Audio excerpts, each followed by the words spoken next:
from the Cornbread Nation, Rob and Dave from the Rock Hall of Fame. Humpday views from the Cornbread Nation, Rob and Dave on the Humpday Show.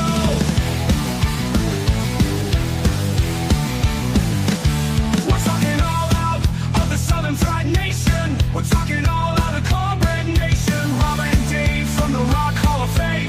Rob and Dave from the Cornbread Nation. We're talking all out of Southern Fried Nation. We're talking all out of Cornbread Nation. Rob and Dave from the Rock Hall of Fame. Rob and Dave from the Cornbread Nation. We're talking all out of the Southern Fried Nation. We're talking all out of Cornbread Nation. Rob and Dave from the Rock Hall of Fame. Rob and Dave from the Cornbread Nation.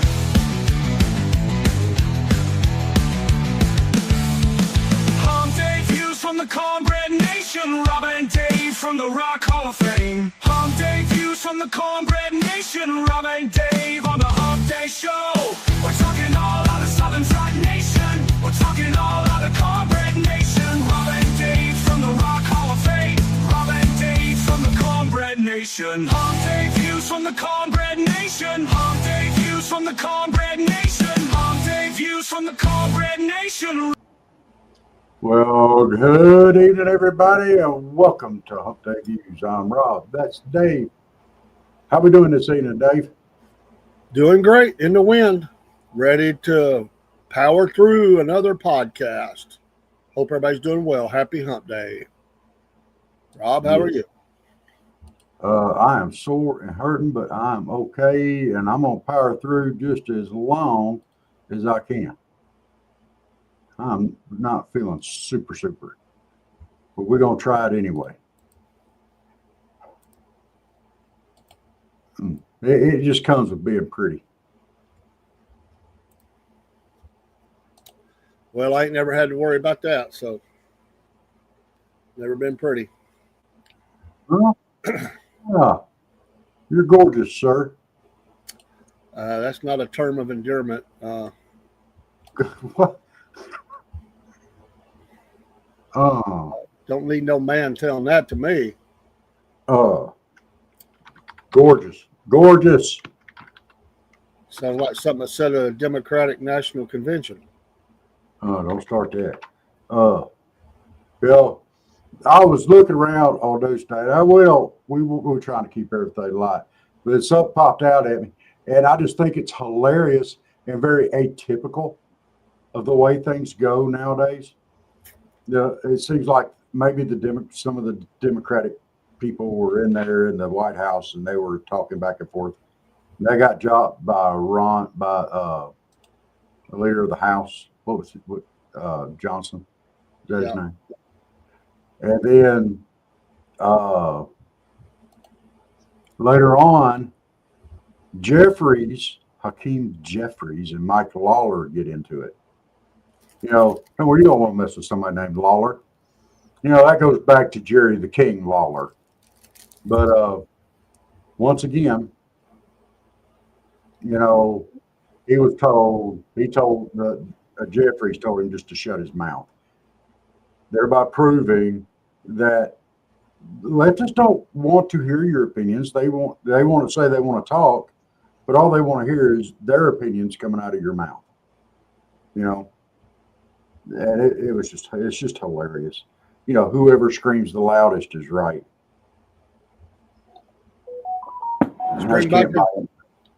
If you tell somebody shut up in the old days, that was a duel. Yeah. Wonder how they would like that. Yeah. Walk off so many paces and turn and find out who's going to have the last. Who's going to shut up? Oh no, we can't do that. Because they did it here in Georgia. Yeah. In fact, one of the counties is named after someone that died in a duel. I don't remember which one. My brain. Yeah, Barry said he's a victim too. He was beaten with an ugly stick at an early age. Well, Barry, there are worse things that could happen. You could be like me. See, I was born in the top of the ugly tree and they dropped me.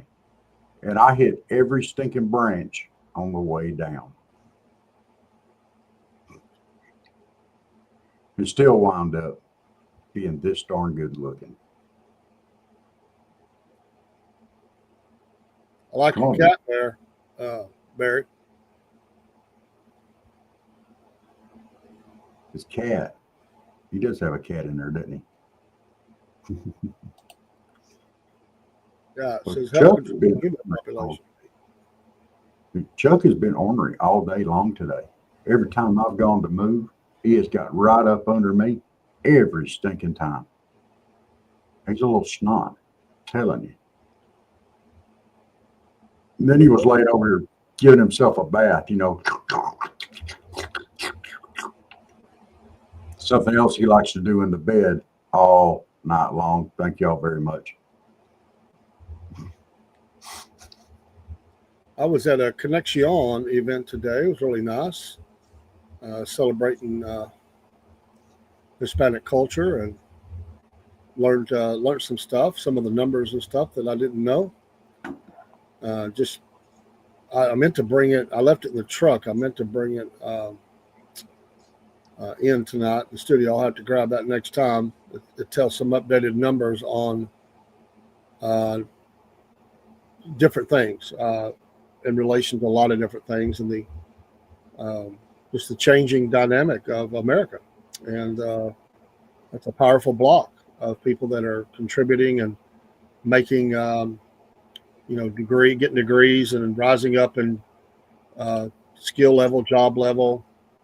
How many in our schools? You need to look at those things. Those are hard numbers that they can quantify, and it's something that is a change. It's a change in our country, which is going to continue, and there'll be even more.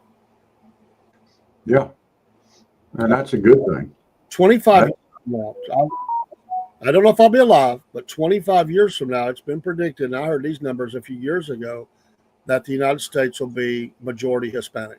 Those numbers are rising all the time because of, they're very Hispanics love family, and they're not afraid to have kids. Americans have got a lot of non-Hispanic Americans have gotten afraid to have kids. They think they can't afford them. They think they're a drag. They think that we're overcrowded or whatever. And Hispanic families say, love kids, big family. And just the numbers, you have to have 2.2 average of kids being born to sustain your population, or you go backward more than that. That's just to sustain it. And and there's other people groups that have higher birth rates too, but definitely the United States is in a change, and that will have an effect on politics as well. It already has. Yeah. Paul says most of that will be out west, right? I don't think so, Paul. I think that's a very, very much growing number here on the east side too. Absolutely. In fact, a lot of Californian Hispanic comes east, and Georgia's been a destination spot for. In fact, I was listening to someone's story today, and they were talking about how they came, and at one time some of their family was in California, but they went to school, some in their home country that they came from, and then some here, yes. And eventually they moved to Georgia.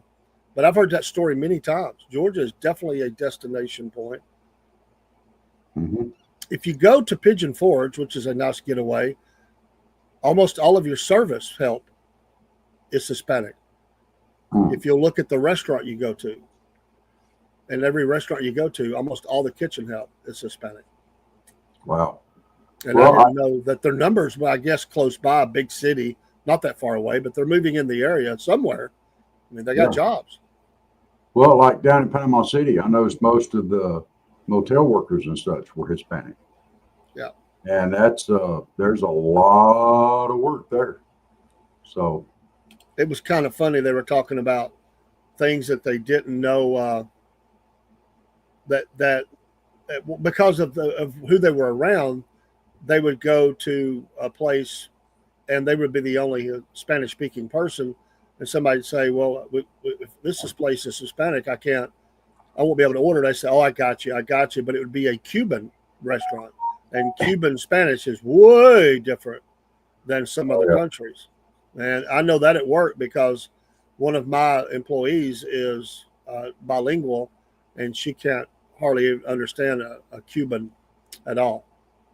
But they showed a map today, and it was just it was a good it was some neat stuff. It was enjoyed hearing their stories, how they a lot of them, their families came. They were born here, some of them, but their parents came to America, and they were praising America as a place where you could come with nothing, and if you were willing to work hard and bust it, you can become anything you want. And I say that's for anybody. And I know people cry about different people groups getting this break or that break, but in America, if you still are willing to bust your tail, you have a great idea for something, you're willing to work hard, you can become anything you want to be. You might have to work harder in some cases. I won't lie. You may not get the benefits some get. But I'm going to tell you what, somebody has a dream, don't let those things hold them back. No. Here in America, they say, and see, I kind of disagree with a little bit of that, because we all start the race at the same place. That's one of the things that we all start with nothing. We start butt naked. And we have stuff that we can overcome, but we start this race tied, and then we move up. Some people don't work as hard as others. Some people, just don't have it. And the ones that do, they succeed, or they make every effort they can succeed, and we all start it, and we can all finish it at roughly the same point, and as a success, running a successful race. We may not be first place, but we can all run a successful race. That opportunity is placed in front of us. And whether we act on it or not, that's up to the individual. And I think that's kind of the same thing what you were saying. Maybe I said it a different way. No, I'm not even talking about where you start at. No matter where you start at, if you have a dream, because some people's families they may be wealthy. They may be connected, and by the way, I don't never blame connections. If you got one, use it. Why not? Yeah. I mean, that's dumb. Why would you not use the connections you have? If you have an uncle who is highly successful, like a Donald Trump or something, and he's willing to help you get ahead, not have to fight as hard early on, go for it. I mean, why wouldn't you? It's dumb not to. But no doubt. So everybody has we all start, naked and babies, but some people have more opportunities just because, but that still doesn't stop the dream. If you really want to work hard and you really want to, you're going to fail some. Everybody does. All successful people have had failures. All of them. But if you're willing to work hard and believe in the dream and not give up and do whatever it takes to make it, if that's more education, if it's putting in more hours, whatever it is to learn new skills, you can become highly successful in this country. And that's truth. Absolutely. You may have a bunch of crap in front of you, regulations, whatever, but that doesn't stop the dream. You just find a way around. You just find a way to make it happen. Yeah. I mean, look at me. I was born a poor, ugly, fat, white baby, and it's only taken me 54 years to turn into the clickbait on a podcast. Success. I had, folks that have been supportive of the podcast. I've had folks that have been negative about and saying, well, and you always have those naysayers. Yeah. I don't listen to them. Mm-hmm. I don't let an idea pass by. If I think I can exploit it and make the Southern Fried better, I'm going to go for it. Yep. You do those things with wisdom and prayer, but never let anybody destroy your dream. Yeah. We do have a couple of big things in the works right now, and that's still coming on. We're still pushing and working on getting some big things going. And I think we have big things going now. And if you look back a year and a half ago or a little more than that, where we came from, the proof's in the pudding. Yeah. And we're not young, no. So time is of the essence, and we're working with different demographics. but that's okay. There's a lot of us. Yeah. Ginseng, coffee. Barry, I got roped into a little bit of that this morning. They've been making fake videos on Facebook about Dolly Parton being sick and on her deathbed that wasn't true. It was partially true. She did address that. She does have some health issues, and she's canceled some concerts and stuff like that, and to stay closer to home and to her hospital there for treatment and stuff. She didn't go into detail as to what was going on, but she does have some health issues. So I commented on that this morning, but we're keeping our prayers either way. And she's a very talented woman, and she's got a great amusement park up there, and she gives back to that area a lot. And, I like to see that.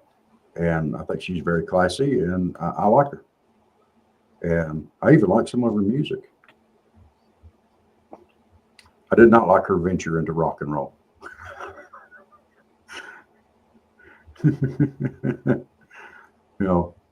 Keep it country, Dolly. Keep it bluegrass. That song she did on that bluegrass album Shine. Oh, I loved it.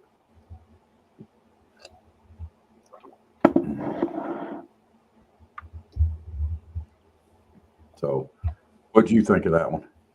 Or did you listen to it? I didn't hear the album. I don't know if I heard the song or not. Okay, Shine, but it was good. I don't know if I heard it or not. Okay, it was good. I thought it was. So, okay.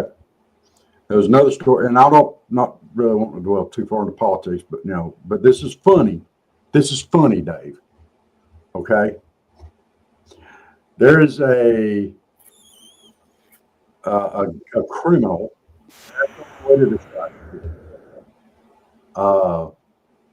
Been arrested over 100 times. He's been arrested 99 times. 99. And this guy's only, he's 41.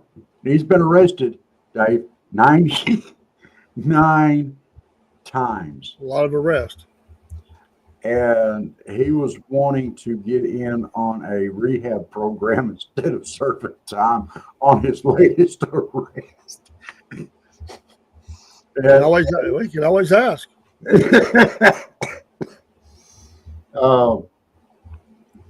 But come on.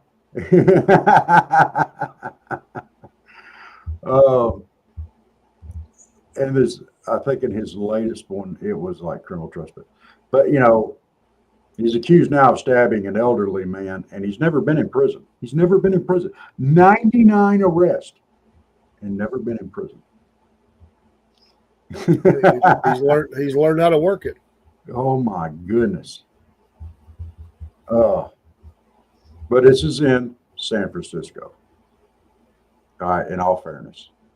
But even they've got enough of this. 91 of those are felonies. 91 felonies, 2 deaths. Criminal reform system is working. Well, out there, they won't let them all go. Yeah. Yeah. I mean, that's just,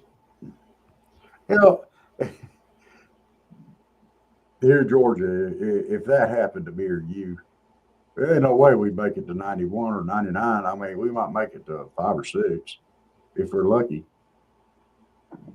They just don't. Men in my family don't even live that long. I don't even know of a man who has in my family.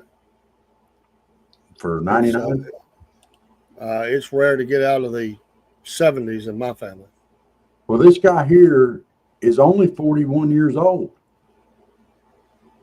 He's 41 and got 99 arrests, 91 of them felonies, and never served public in prison. So he's a lot younger than we are. He's 41. Well, you can rack up multiple felonies during arrest too. You know, they like to throw each one they can at you. Yeah, I mean, that's like true. you could get 4 felonies in one arrest, Right. even more. But that's common to get 3 or 4. You know, something used in the commission of a crime, felony, Yeah. violation of probation, felony. I mean, they'll weapon or something. I mean, they'll constantly throw felony, felony, felony. Yeah. Sometimes some of those get dropped in court too, or they'll roll things into one. Or there's a lot of things happen. It's crazy. I mean, he's obviously not going to change what he's doing. So No. No. He's not. lock him up. Lock him up. They're actually having a protest outside the courthouse there. Well, that's a citizen's right. They should. Yeah. I wouldn't want the guy back in the community if he's like that. No. No. You know. There used to be a time community wouldn't put up with that. Yeah. There'd be more than protests going on. Mhm. They'd wait till he got out, and they'd move him along. Mhm. You got a choice. That's Yeah. what would happen. Get out of here. You could hit that road out there and go somewhere else, or we're going to give you a place to stay.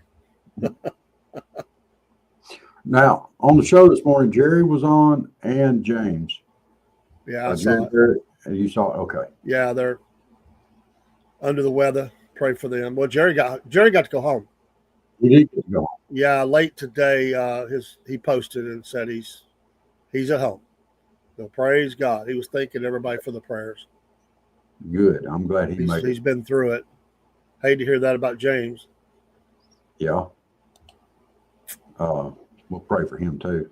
What was in the awesome dinner, Miss Jen? I'd like to know what you ate that's so awesome.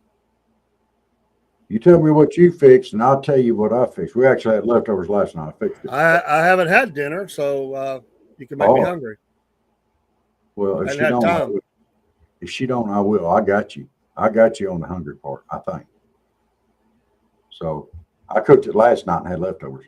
She had broiled shrimp, hush puppies, slaw, and baked potato. Broiled shrimp. I'm not down with the boiled shrimp. Baked potatoes fine. That's a winter chicken dinner. Yeah. I'm not a boiled shrimp dude. Oh, they were broiled. She broiled them in the oven. I don't like them boiled, broiled, none of that. Chilled, diced, sliced, smothered, and covered. I don't like it. But I'm glad you did. I just saying I wouldn't like that. I took a big old chuck roast and put it in a crock pot, big old beef roast with some taters and carrots and onions and bell pepper. It cooked it all stinking day yesterday. Now tell me, that don't make your mouth. There's probably some stuff in there that you don't like. Oh, it was. Oh, no, that's all good. I do that often. My goodness. Oh, it was so good it hurt me. What I don't like about roast, I just don't. Sometimes it don't agree with me, but I do like it. Well, if you cook it good and slow on a chuck roast, it'll come out tender. I mean, it just fell apart. I ain't talking about the tender. It just, I don't like how it feels in my teeth, and I don't know. Okay. I can see that. I'd rather have a plain old steak, but it's good. Yeah. The only thing that was missing off of it, I run out of time, and I didn't make any cornbread to go with it. That's a crying shame. What, did you run out of sugar? Oh, no, I don't put no sugar in my cornbread. I run out of time. I'm just trying to get stuff done. And that was a quick and easy meal. Yesterday I was really down. I'm keeping up right thus far today, but yeah. See, Barry said, I love shrimp, catfish. In Gainesville is the Brookton Catfish School, and I may go there next payday. I can eat catfish. It's not my favorite fish, but I can eat catfish. I don't like great big catfish. I like to eat in size. When they get too big, they just get a kind of a funny taste to me, a little stronger. I tell you, some of the best fish I've ever had is bluegill out of this creek down here. Brim bluegill out of the fishing hole right here beside my house. They ain't big, but man, you scale them suckers up front, man, they just as good a tasting fish as you'll ever find. So, I'm just not much into seafood. I can eat fried fish, but that's about it. yeah. Deep fried, not skillet fried. Yeah, that's the way I do. I like deep fried. It's not good for you, but No. I just But don't it's- like the taste of most seafood, fish stuff. Give me the hush puppies. I'll eat them all day long, and fries, slaw. I'll eat all that. I don't know why. My palate is very strange. Well, you'd probably like these. I mean, they're just deep fried. We just deep fry them. We don't skillet fry them. We don't bake them in the oven. You take them, you salt them, you put them in a sack of cornmeal, shake them up, and throw them in the grease. That's the H-1B2 immigrant visa issue with farmers in South Georgia. I don't know, Barry. I don't know. I don't think we have a lot of that to here. A lot of the farmers around here, they work together and getting these crops in and stuff like that. You'll see a lot of that. They have like the young farmers and stuff like that, and they really focus on working together. So I don't think we have a whole lot of the H-1B2 immigrants here. I don't know. I don't keep up with it much. The Brookton Catfish School is a restaurant I used to fish a lot. Used to eat fish a lot there? Or is that where, is that just like down at the creek? You lost me there. No, I didn't go. I can't get out of the house right now. Yeah, I'm not. It's going to be probably a week or two before I get to go. I want to.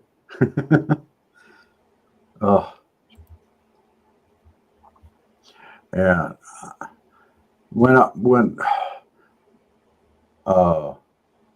Sorry, cat typing.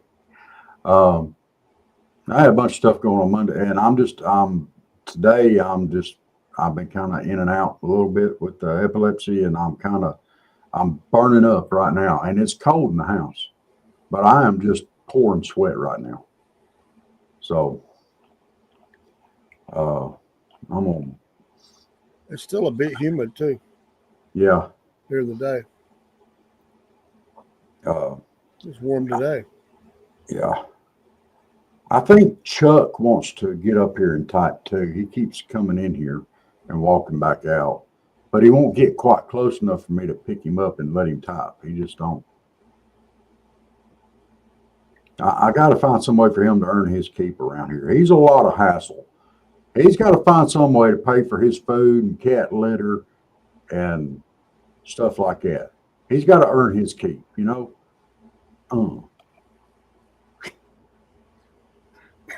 You've got your dogs earning their keep, aren't they, Dave? Or Cavy's dog? I don't know how. Maybe being a watchdog, she barks and everything. So Well, she barks at me when I'm outside.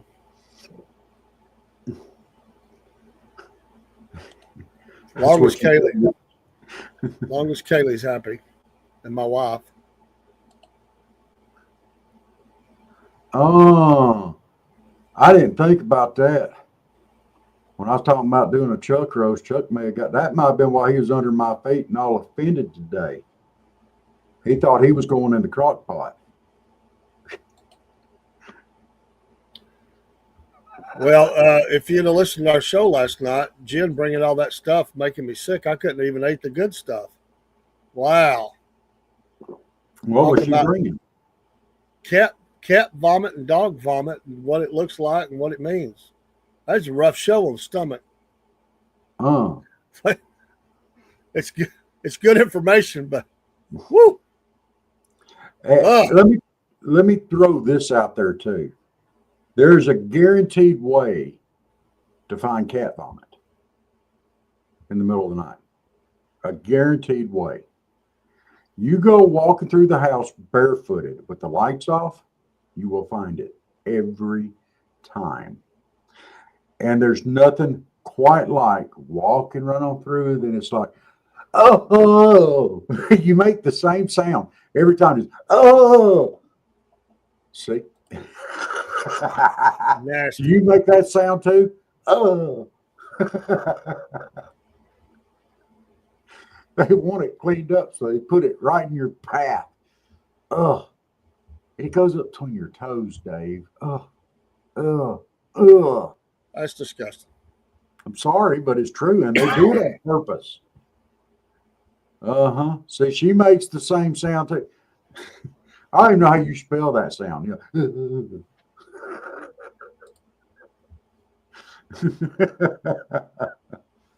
Yeah. Oh, I mean, she brought receipts that had stuff about brown chunks and stuff. I was like, golly. brown chunks. Well, like if they're not eating their food all the way, Ugh. and they're eating it like too fast, they'll upchuck their whole meal. I mean, and there's Well, still. I understand. I don't care what causes it. I just don't like the sound of it. Yeah. Yeah. That's a rough topic. Next week it'll be all about poop, I guess. Well, I know Topanga used to have worms. When we first got her, she had worms really bad, and we had to treat her for that. But you know how you find out if they have worms? Yeah, I'm sure that Jennifer can fill you in on that. That'll need to be a topic of conversation. But there is treatment you can get that'll clear it up. So. Well, I don't have a cat. They can be a pain, but they're worth it. I mean, Chuck's ornery, and I complain about him a lot, but he's a sweet kitty. I give him more of a hard time than I probably should. Barry said, I've heard there was a concern of farmers using immigrants for labor during the crunch times. It might very well be. You want proper immigration, but you also want to have enough workers to assist farmers. Common sense approach. But there's a way around that, Barry. I mean, a lot of the migrant farmers, workers, and stuff like that, they make it easier for them to renew their visas and stuff. All right. Barry, what I think you're talking about, I think what he's talking about is that case we talked about a few months ago. There were a couple of big growers down in South Georgia who were taking up their documentation and holding them hostage. They got busted really bad. I don't know what area, I don't remember, but the federal government came in on our state. I don't know. There's only 2 investigators for the whole state of Georgia to cover the state to check these things out. Oh, but wow. They were abusing. I mean, they were holding them hostage. They couldn't do nothing. And, you know, that's not just been farmers. I mean, there's people done that with their hired help in the house. And yeah. But they were in Georgia, sad to say. I hate to say it, but there was a couple of knuckleheads. They need to be in jail. Maybe they are. I don't know if they are or not. But I remember that story. Yeah. And I think they're going to throw the book slap at them, and they ought to. They should. I mean, it's kidnapping, it's hostage, it's the whole thing. Yeah. You're holding somebody, and they can't do nothing. They can't go nowhere. They got all their documentation, every bit of ID, everything they got. They make them give it to them, and they just hold them like slaves. It's horrible. Wow. And, you know, you don't want to talk about people in the South treating other people like that, but, you know, they're there. I mean, you've got scumbags everywhere. But for the most part, our farmers down here are very straight up and common sense, and they work together really well. And gotta love them. Your baby kitten had worms too. It's sad. But there is an oral treatment that you can give them. It'll knock it right out. So, I'm going to try to get over to Bainbridge Saturday. See if I can pull up a new sponsor. We'll hopefully be able to fill you in on shortly.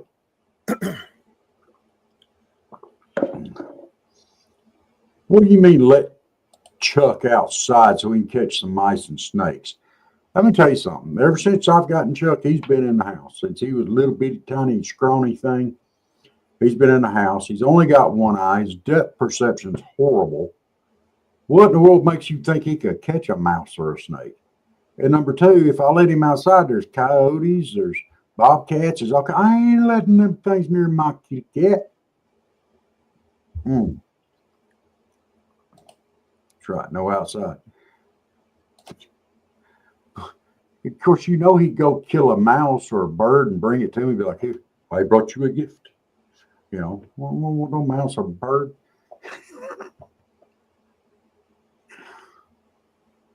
And I hate to say it, but I watched the Puss in Boots movie, the second or third one or whatever. I've watched them all. I like it, but because but he went back to his home.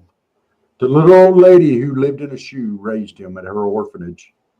And then when he first walked back up there, oh, mother, I brought you a gift. And he laid a bird down there for her.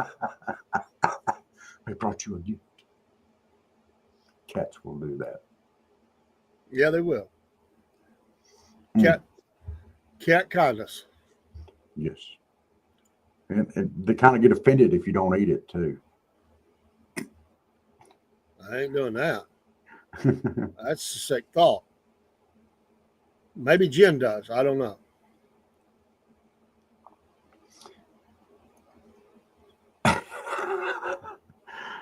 That's why you give cats now, y'all. This is from Barry. I'm not advocating this. Okay. That's why you give cats some Vaseline. They'll eat it, and it will help them pass hairballs easier. There's also some hairball cat food that you can give them too, but Vaseline works. I do feed mine hairball control, and you shaking your head. You shaking your head because I was calling it a chuck roast that I was putting in the crock pot. I always use ground chuck when I make hamburgers too. Ground chuck burgers are really good with French fries, Chuck. He's not coming in here. Well, I don't blame him. He don't like the topic of conversation. Poor Chuck. That's why you keep wet wipes around for quick cleanup. That and a whole bunch of paper towels and some carpet spray. And I don't know what it is, but cats will not upchuck. If they're going to do it, they're not going to do it on the hardwood or linoleum. They're going to do it on the carpet every stinking time. Every time. I don't know what it is, but that's what they're going to do every time. They have wet wipes for flea medicine that you could rub the cat. Well, what if all your floors are hardwood? Does that mean they don't do it? No, that means they're going to get on the bed, and you really don't want that. Could you imagine rolling over in the middle of the night, feeling so, and you're like, oh, it's warm. You don't want that. Well, somebody could have peed the bed too. Yeah. Oh, there he is. Tear him is. Hey, we're not going to make you into a roast. You fat enough. Yeah. Yeah, he's afraid he's going to be a roast or ground chuck or something. Where are you going? Or you want down? You better come in here, put your feet up here, wanting up here. I get you up here, and now you just want straight back down. What's up with that? See, he's losing weight, Dave. He's been on a diet.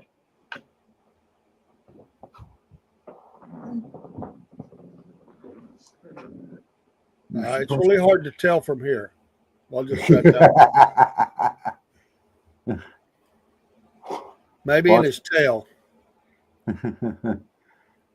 Oh, she said you looking good. Ook, ook, what? Sunshine is, oh, looking. Okay, I got you. Watchman said, I came into cat puke. What in tarnations is going on around here? We're talking about the joys of cat ownership. Sunshine, I got bad news for you, kitty cat. Chuck's been fixed. He can't do much for you. Oh.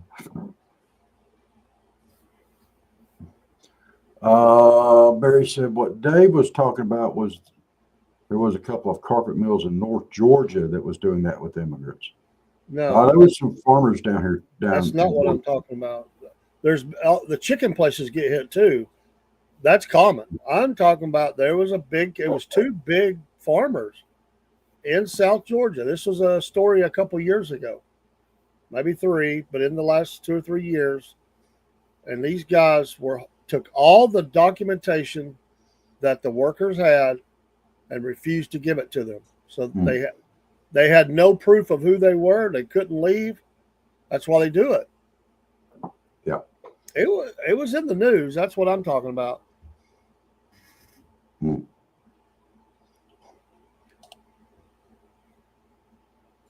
Don't be judgy.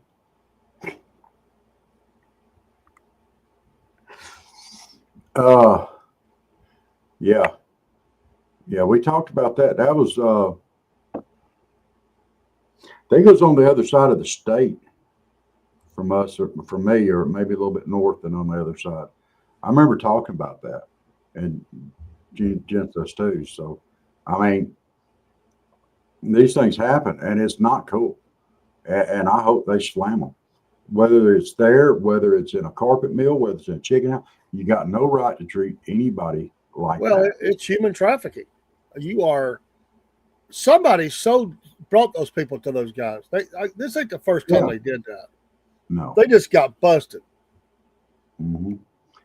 I mean, it's really sad. And it's Barry, I haven't.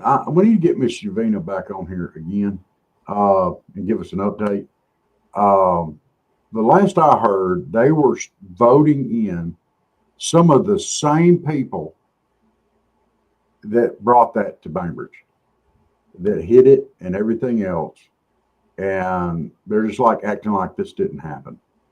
And it is pitiful and it's ridiculous. I mean, it is absolutely ridiculous. I'll see if I get hold of Miss Yavina. It looks like my Friday night interview might be paling out. I hope not. But it looks like it might be falling through. And if it is, I'll see if I can get hold of Miss Yavina and see if we can get her back on here and give us an update. This case goes back to 22. The 3 men that were arrested were bringing workers. They lived in it was a wide-ranging, broad federal investigation, a conspiracy to bring workers from Central America to the United States for forced labor on South Georgia farms. This is an AP story that the Augusta News covered in 2022 of April the 2nd, 2022. The 3 men were charged in separate but related cases related to a federal investigation dubbed Blooming Onion. I remember that. Prosecutors said in a news release, authorities say the farm workers were brought to the U.S. on the H-2A agricultural visa program, and then the men profited from their work by underpaying them and forcing them to live in substandard conditions. And with that, I believe they took their documentation and held them hostage. So somebody turned them in. I don't remember who. But there's been a couple of cases like that. It's just sick people. Yeah.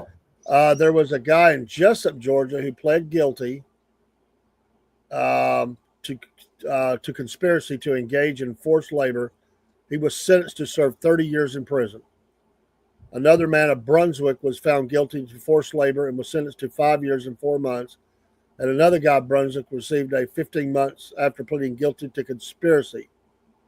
Mendoza and Medina are Mexican citizens living illegally in the U.S. and are subject to deportation once they serve their prison terms. He admitted from August 2018 to November 2019 he was leader in a scheme to provide labor and services on farms and other businesses in Glenn, Ware, and Pierce counties.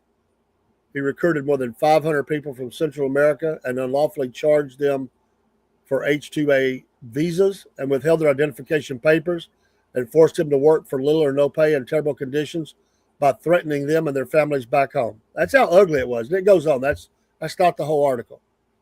So, Yeah. sicko, man. It's Yeah. a sicko.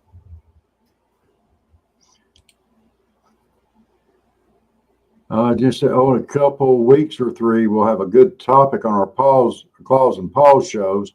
I'm doing DNA test on a couple of my cats. Now, look. Awesome. Love it. Is that like a paternity test? Are you trying to get back child support for these cats? You going after the tomcats and making them pay their fair due? I don't think it works that way. You could try, though. She's probably trying to see if they're related by blood to famous cats. Yeah. Heathcliff. I was told that I should change Chuck's name to Heathcliff, but Heathcliff had two eyes, so it don't work. I was informed that he is fat. No, I didn't watch much of the Antifa summit. Did you, Dave? I've been too busy. I did hear about it. I kept up with a little news out of it, but I've been wide open. No time. Yeah. Sorry. I would have. It just didn't fit in the schedule. A different cat. Okay. Excuse me. Dave, we're out. I'm gonna have to let you have it, brother. I'm not doing real good. All right, man. I'm getting worse tonight. I am absolutely exhausted. Welcome to all these people that have joined by way of Instagram. We appreciate you. Hey, thank y'all. So appreciate that. Barry, just for the record, Chuck's cat tree is right there. Here's the computers. So if he wants to observe, he can. That's Chuck and Topanga's. It's right there. So, yeah, I try not to, that's one of three that height. That's a big cat tree, and I've got three of them. So I need to replace two of them. But, yeah, there's three huge cat trees just for the kitty cats. So cat tree. Well, we'll run a commercial, let you get out of here. And Jennifer said she wanted to come up too. So love you guys. I'm sorry. I'm doing better, but I'm worn out and exhausted. And y'all be good. Yes, he would rather have a box. Yeah, he absolutely would. Better watch him. Good night, y'all. Dave, have a good and thank you for covering tonight. No, cool. Get feeling better. We'll see you in a few minutes, folks. Thanks for your support of the Southern Fried and Cornbread Nation. Be right back. Hey, everyone. Dave with the Southern Fried Podcast, a.k.a. the Cornbread Man.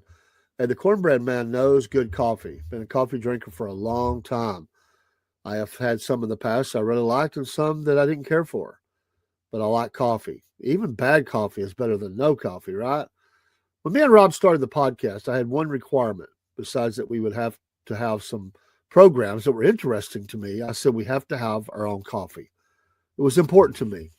I knew that coffee was something that friends sit around and drank. Me and Rob, in fact, had spent many years sitting around drinking coffee and talking over the issues of the world. And if we were going to have a podcast, we had to have coffee. And if we were going to have coffee, we might as well have our own coffee. Something we could put our stamp on, our name on. Not out of ego, just because we wanted to be able to offer it, and something that we believed in, something that we liked, someone that made someone feel a part of something. that you are a part of something. If you're not, you're a breadhead. We call our cornbread followers, our Cornbread Nation followers, breadheads. And we want you to feel a part of this, to have ownership in it. And one of the ways you can do that is with coffee. Now, not everybody drinks coffee, but we also offer teas. So you may be a tea person. And who knows, in the future, we may branch out into some other things, maybe an energy drink. I don't know.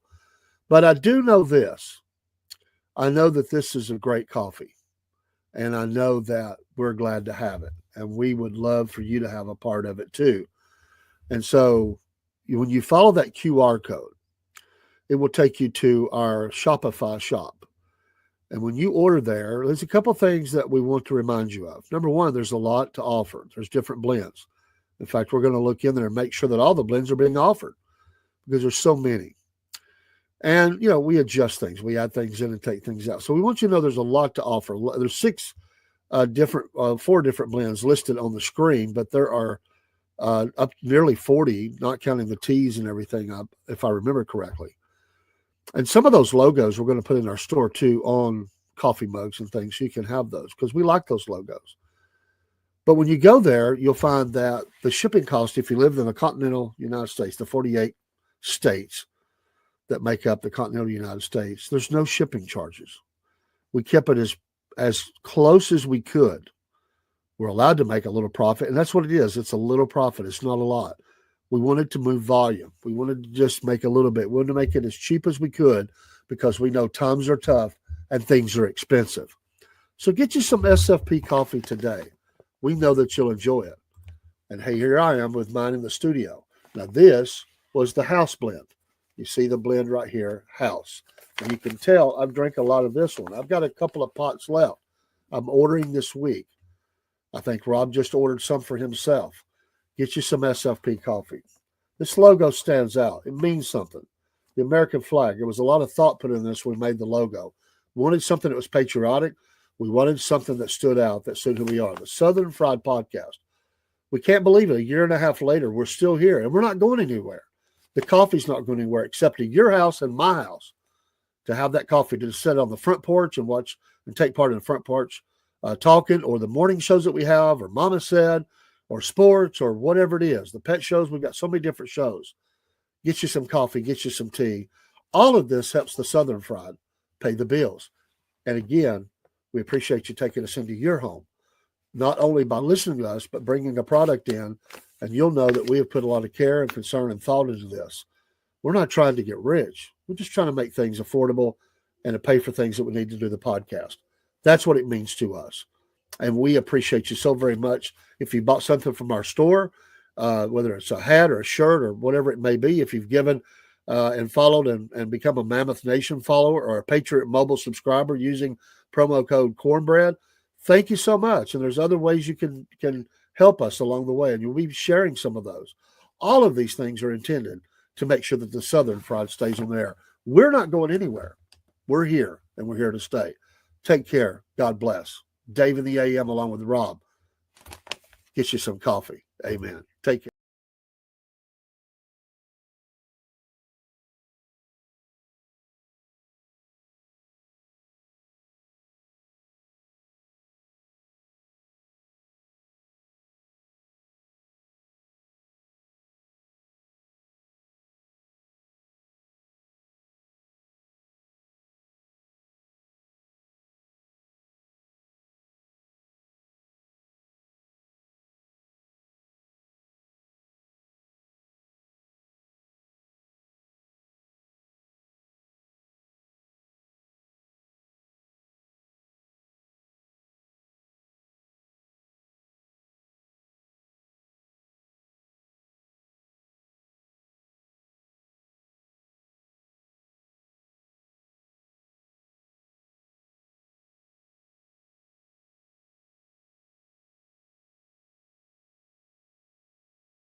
All right, sorry.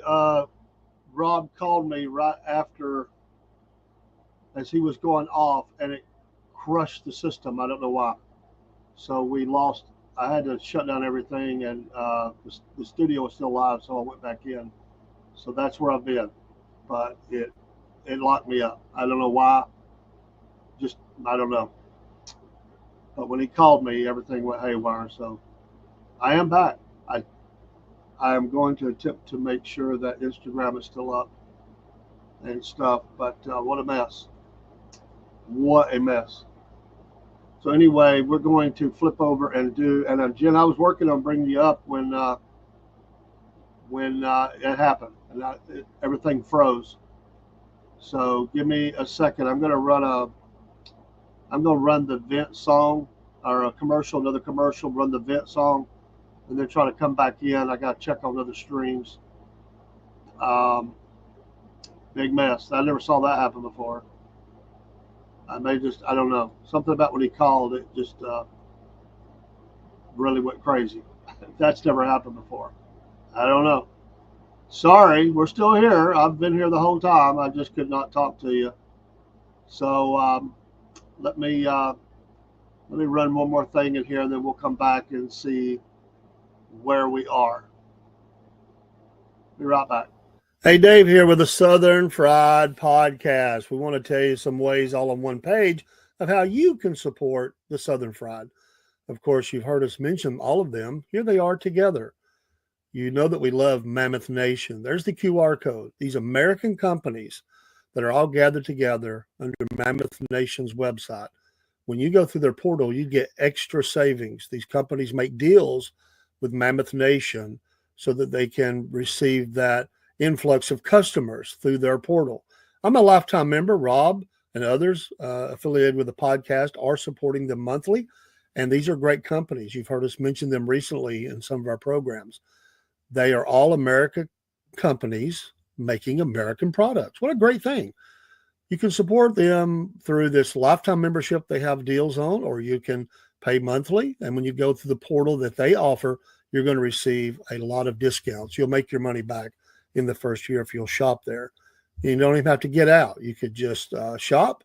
They'll send it to you. You're going to make the savings. Of course, Patriot Mobile, boy, the flagship of all of our supporters. We are so love these two companies, the Christian-based and faithful, and love America and love God. What a great thing. Both these companies, Mammoth and Patriot, do a great job of talking about the issues and not being afraid to share their faith. Of course, we have our promo code is called Cornbread. Cornbread. And when you make the switch to Patriot Mobile and use Cornbread, you're going to get a free month of service, and you're going to get great customer service. You're going to be using an American company and a company that's committed to you. Patriot Mobile. Dubby was the first one that we brought on board. We were so excited to have an affiliate. And Dubby, I have used it at the studio many times. You've seen me with that, with the tubs and the shakes and even the cans. And we have our promo code there, Southern Fried, and we're proud of that, 10% off. They run a lot of specials. They'll do a buy one, get one free. Just stay in tune with them, in touch with them as they get on their email list, and they will send you these amazing deals that are will happen for 24 hours or for 1 week or maybe for 2 hours. They will do these things like that, and sometimes you can get even more using Southern Fried. You might even get 20 or 30% off of your order. Dubby is no sugars added. You don't get the shakes. You don't have that falling off that you do with some of the other energy drinks. They're just a great company. They're fun. They do some great artwork, and I love the product. If I'm promoting any of these, you know that I use them and I believe in them. And finally, Podbean. We've been on Podbean for a good long while now. When we go live on Podbean or load up our programs there, it shoots those out to many other MP3 sites. We do go live there as well. Podbean is a great affiliate to have. They're a lot of fun to go podcasting. If you ever thought about podcasting, just have fun with it. You might want to share some recipe, or you might want to talk about a trip. It's really endless. Just plug in and go. It's really that simple. In minutes, you could be online. We would encourage you to do so. Have fun. Podbean, and use those two there. One is the business plan, one's for the personal on the top, which would be more likely what we would see somebody use. And you'll get 1 month free right now. That'll save you about $14. I'm here to tell you, we love Podbean. This is how you can support the Southern Fried. Thank you for all your support and other things that'll be coming online soon, like our coffees. This is Dave and Rob for the Southern Fried Podcast, and yes, the Cornbread Nation. See you soon.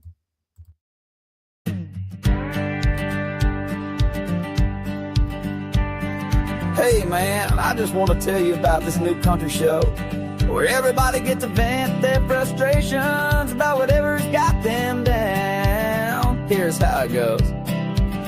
It's a Southern Fried Vent Show where everybody can vent out their frustrations. Come on down if you got something to get off your chest.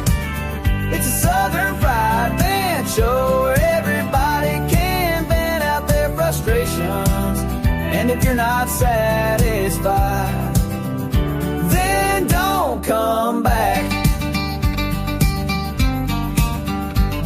This woman told me the other day that her boyfriend didn't text her back. She was mad about it. And I said, you know what? You need to go on the Southern Fried Vent Show. You can talk about it all you want. Here's what you need to do. You need to get on the Southern Fried Vent Show where everybody can vent out their frustrations. Come on down if you got something to get off your chest. It's a Southern Fried Vent Show where everybody can vent out their frustrations. And if you're not satisfied, then don't come back.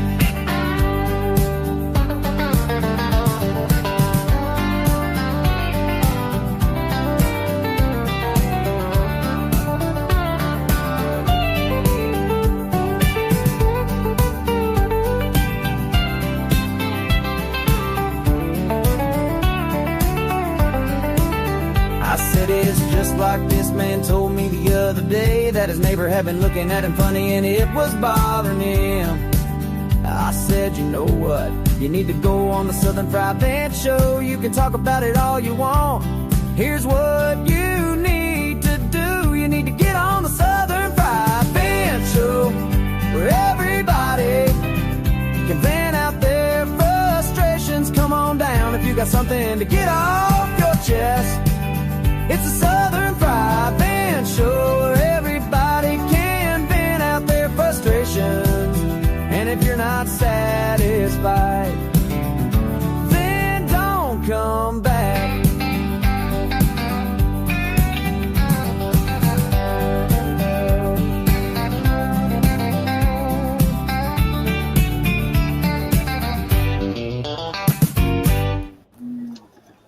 And we're back. Somewhat, I think.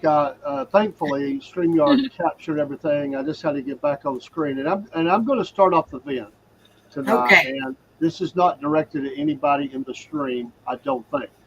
But let me say this: there's been a charge laid at me that I don't pay attention to the stream, and it's somehow some crazy way I do that on purpose. Let me say this as clear as I can. You don't know what I do to keep the streams up. You have no idea. You do not know what you're talking about. If you'd like to come to my address, I'll give it to you. You contact me. You can come in the studio, and you can watch what I do. You can ask Dean what I do. People do not know what I do in the streams. And I'm not bragging on me. I'm just saying that there's things that happen, and that is my job. That's what I do, and I don't appreciate it. And you can stick it. I don't care. That's my vent. I just do not like that, and I was told that. And if you have a problem with me, you have a problem with me.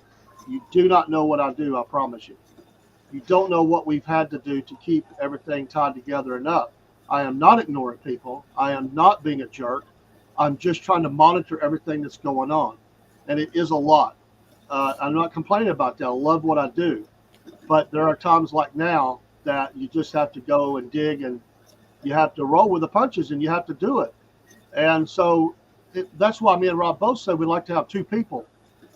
When you're alone, and that was said, well, when you're alone, you don't look as, I don't have the personnel. If I had an engineer in studio, I would let them do all that, and I would be looking at the screen the whole time. It's bull crap. And it doesn't matter if it was one person or five. I really don't care. It's just stuck in my craw that somehow that I'm, being a butthole because I'm looking around or I'm not. You know what? That's why I like doing MP3s. I love what I do here. Don't get me wrong. I love what I do. But MP3, I'll sit in my pajamas and do the shows, because they can't see you. People are so judgmental. They're so judgmental. They think they know you. You don't know Jack.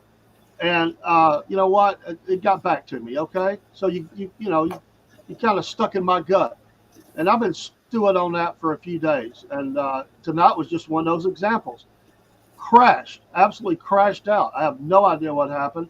I was on the phone with Rob. We were talking, and everything crashed. So I'm sorry we went radio silent. I couldn't do anything with the streams. I had to drop everything down on my end and bring it back up so that I could actually see you. You were seeing a live stream. I couldn't get to it. So that's just part of that. That's just the way it is. And I'm sorry. That made me mad. Just to think that I'm just not wanting to pay attention to somebody, or I'm not wanting to do. The monitoring we're doing is not just for stream health either. It's for chats. We've got probably 5 different chats that work. 3 of those are pretty heavy. I mean, we've got Facebook chats that we can't even see. We've got Instagram chats that don't, and when they chat, they don't come on the screen anywhere. I copy those over. We've got one Rumble channel that does not come into the stream when they chat. The other one does, because of the way we tie it together. The same can be said for YouTube and some other ones that we have. So sometimes you're trying to bounce around and see those. And anyway, it's vent, and I'm going to vent. And you can judge me however you want. I really do not care. I don't. But it just makes me mad to think that somebody attacks your character, and try to hurt people. That's what this is. You're trying to hurt people, and you're trying to hurt friendships, and that just makes me mad. And I'll say this, and I don't even know if Rob's listening. Let me tell you something. You will not divide me and Robert, whoever you are. You will not divide me and Robert. We've been friends for over 30 years. Me and Rob don't always agree on everything. I don't know anybody I agree with everything with. We've both got a lot of stuff going on in our lives right now. I've got stuff going on in my life that you don't know about because I don't air it on the channel. He's got stuff going on in his life that he's not airing on the channel. But know this. Me and Rob are best of friends. We love each other, and you will not divide us. Whoever you are, you can walk, but you will not divide us. That's my vent tonight, and yeah, I'm a little ticked off, but it was a perfect opportunity to describe that, and I can tell you the conversations that we've had offline. But I just feel like there's forces out there that are trying to divide me and Robert, and it's bullcrap. We love each other. We're like brothers, and we argue sometimes. Sure, we don't get along sometimes, but that does not mean that I don't want to hear what Rob has to say, and I don't love Rob. And they'll say, well, you're this person with this person online or whatever. Sometimes we don't feel good. There's a lot of things that goes on. And there's shows that I know that me and him both have ended the show, and we looked at each other and said we got through another one. Both of us sick as a dog. Sometimes we're not on our A game, but you know what we keep doing? We keep putting the shows up. And I want to say personal thanks to Dean, Jenna, Elizabeth, Paul, others that have came up and helped us on this. It's a big help. I appreciate you coming up tonight, Jenna. You're welcome. That's a long vent, but you know what?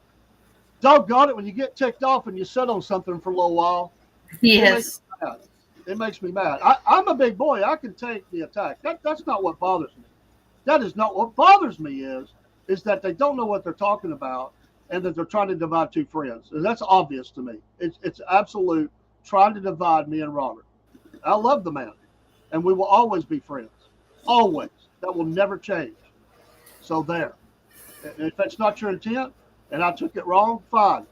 But don't let that come back to me, because that did come back to me, and I don't like it. It's just bullcrap. Welcome to Vent. By gosh. Yes. I don't usually let people see me get that upset, but while I was fighting all that, I had to chuckle at myself and think, perfect example of what happens of a stream dropping out. And there's steps that you have to go to bring those back up sometimes. And you say, well, what's the big deal? Let it go. Well, we got people watching, and they want to watch.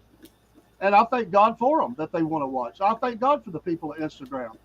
We fought like through hell itself to get Instagram to work for us. It was hard for us. I don't know why. We fought that, and we finally got it, and we're not giving it up. And that's why we haven't went fully Rumble, because StreamYard runs that for us. We have people that are faithful to come in the stream from Instagram. Is our following huge Instagram? I don't care if it's one person, it's enough. But it's just all that. And it's just, people don't know what you do. They don't know the setup that you have to do to get a show up. And you're trying to have the best picture, the best sound. You're trying to have something that's works and all that. And our phones are going off left and right. We got family issues going on. We got things that happen that we did not plan on. And so sometimes when you see us leave the stream, we're not leaving the stream because we're mad at each other, although we may have at times. We were mad at situations. We got stuff going on, and we're fighting it every day. And to say the devil is fighting us, you dang right he is, because we're making a difference and we're putting the gospel on the air. We don't preach every show, but we put the gospel on the air, and the devil is going to fight anybody that's putting the opportunity for somebody to have eternal life. And we have taken the crap from the people that we've had our haters. We've had our haters. They've called us names. They have mocked us. We tried our best not to ban people. It's very few that we've ever banned. But you start attacking our guests. You've attacked us. You've called us names.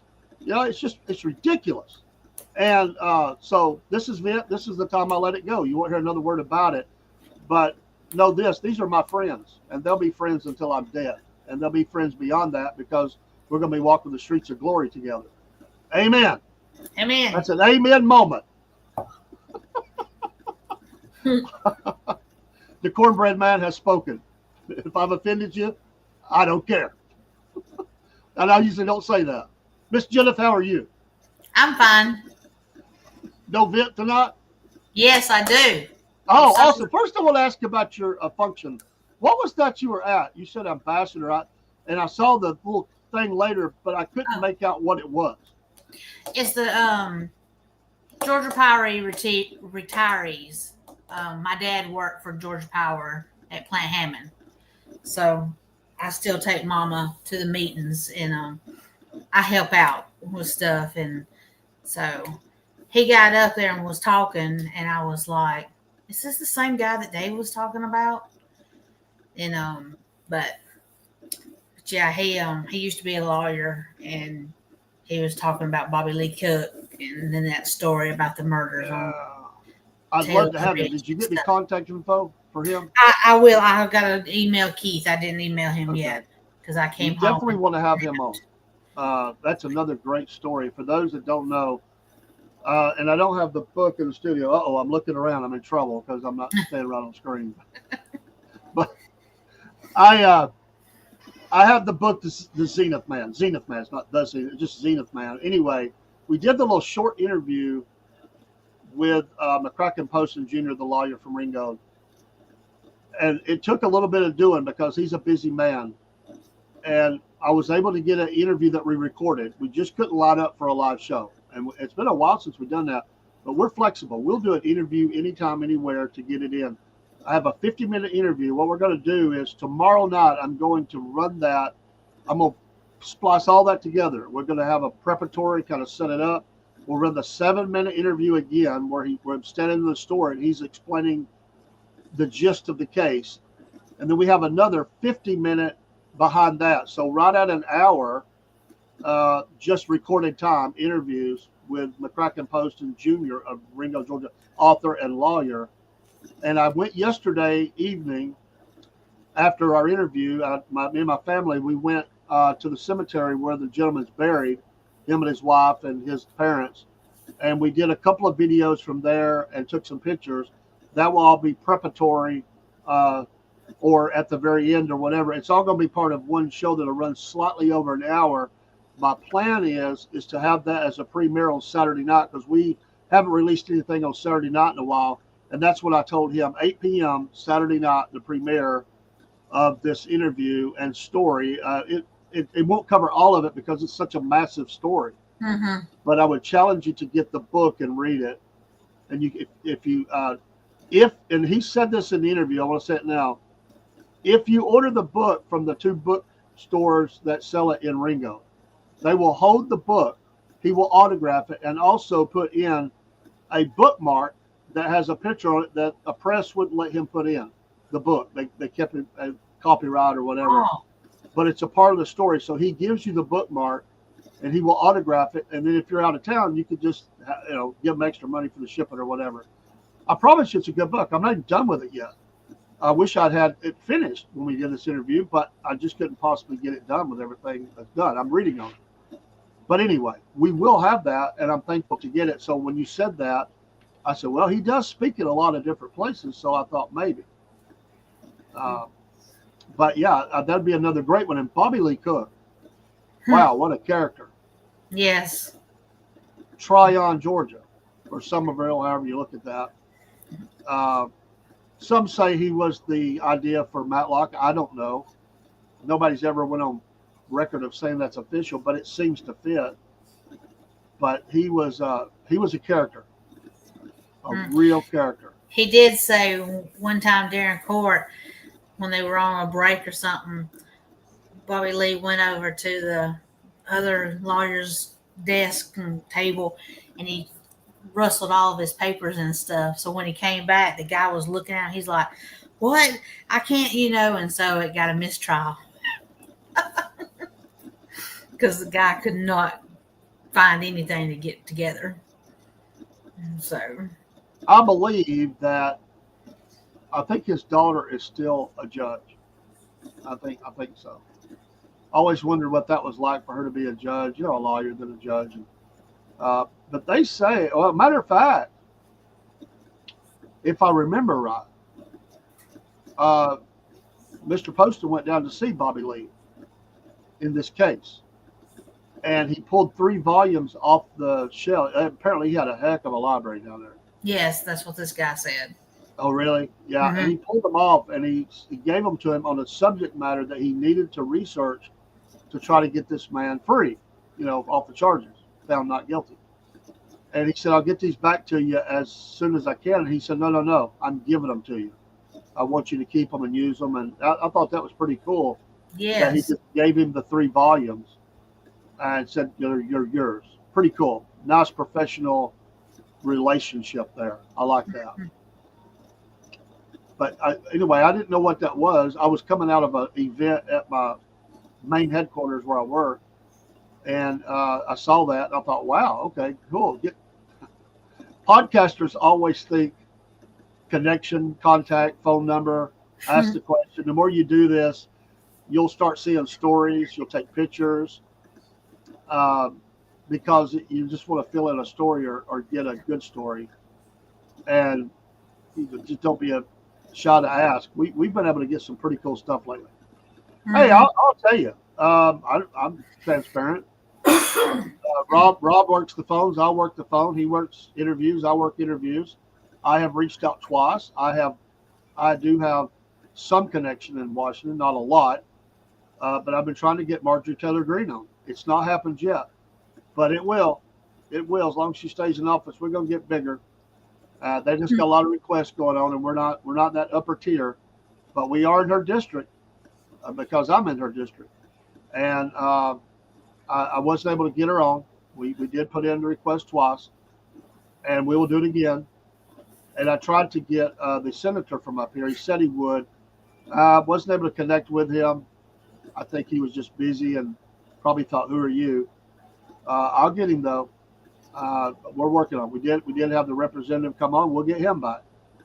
But we're not afraid to reach out and get people. And, sometimes they stiff you.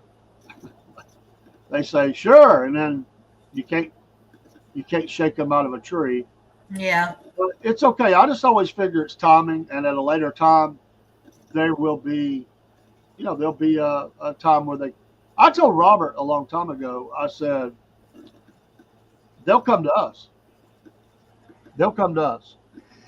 Now, that may be presumptuous on my part, but I really believe the Southern Fried Podcast is going to get that big that they'll come to us. I have great dreams, and I believe in following your dreams. And so I work very hard, and Rob works very hard, and other people who are associated with the podcast are working very hard. And we're not bragging; we're just stating facts.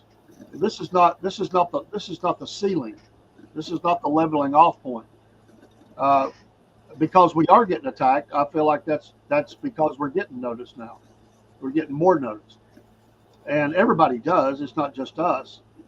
I mean, there's Jake. Hello, Jake. Jake gets challenged and attacked all the time. He's a good Hey, guy, Jake. and he broadcasts even more than we do. I think. I mean, he's on all day long, and he's trying to build something. He's got a dream, and that's what we're doing. And we're going to have, we have a news division, and that may be presumptuous on our part too. And my goal is that news division will be credentialed within the next year. Those are dreams we have. I think it's important, and so we want to do that. I don't matter, Barry. It's just my vent. I really don't know names, and I'm glad I don't. Probably should not have been told that, but I was, and that's my response. And I'll stick by it. I love everybody. This is not I'm glad I don't know the names. It's not a personal attack.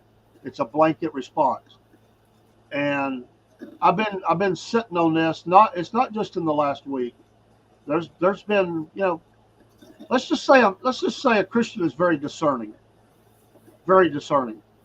and a snake is a snake is a snake. And snakes, when they start moving around, I usually got a pretty good gut feeling that there's something going on. This has been something that's been kind of working for a while. Just the culmination this week of that, it made me snap, and I don't care. I need to vent it out, and that's what vent's for.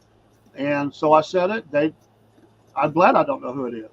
And they may never see this, but if they do see it, they got my message. And if they want to comment about it, they're welcome to call me.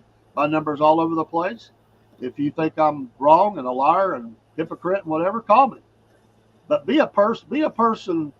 You know what? This is what I say. Be somebody that's going to contact somebody and talk to them about it face to face. Don't be a backstabber. That's what I feel like this is. It's like a backstab, and they're trying to cause some problems between me and one of my best friends in life, and it's just not going to happen. It's not going to work. It's not going to work. Our friendship is bigger than all that. Families go through stuff. Families don't always agree. Me and Rob sometimes have disagreed. We're passionate. We're passionate. Mm-hmm. But we keep those things private. Now, of course, there's pillow talk with your wife or whoever, and sometimes you vent it out because you gotta get stuff out.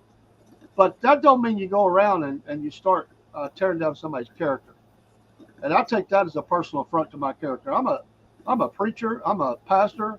I'm a born again Christian. I'm not perfect, but I am not doing anything. I mean, for both of us, there's times it's hard to be on a podcast. We do it because we want to continue to be consistent with the program. And when we have to miss, it hurts. It hurts us because we have a passion for what we do. But, we don't always have our A game on. There's days we don't feel good. There's days we're tired. There's days we're sick. For us to miss is we tell each other when we call each other, like, I'm sorry, man. I just can't do it. You don't know how hard that was for Rob to leave the show tonight. I'm going to tell you, I know how hard it is. Because I feel the same way. We're working together. We're working through a lot of issues. And it's just, I don't know why people got to do what they do. Look, if you're trying to defend him or whatever, or if people are trying to defend me, you don't have to do that.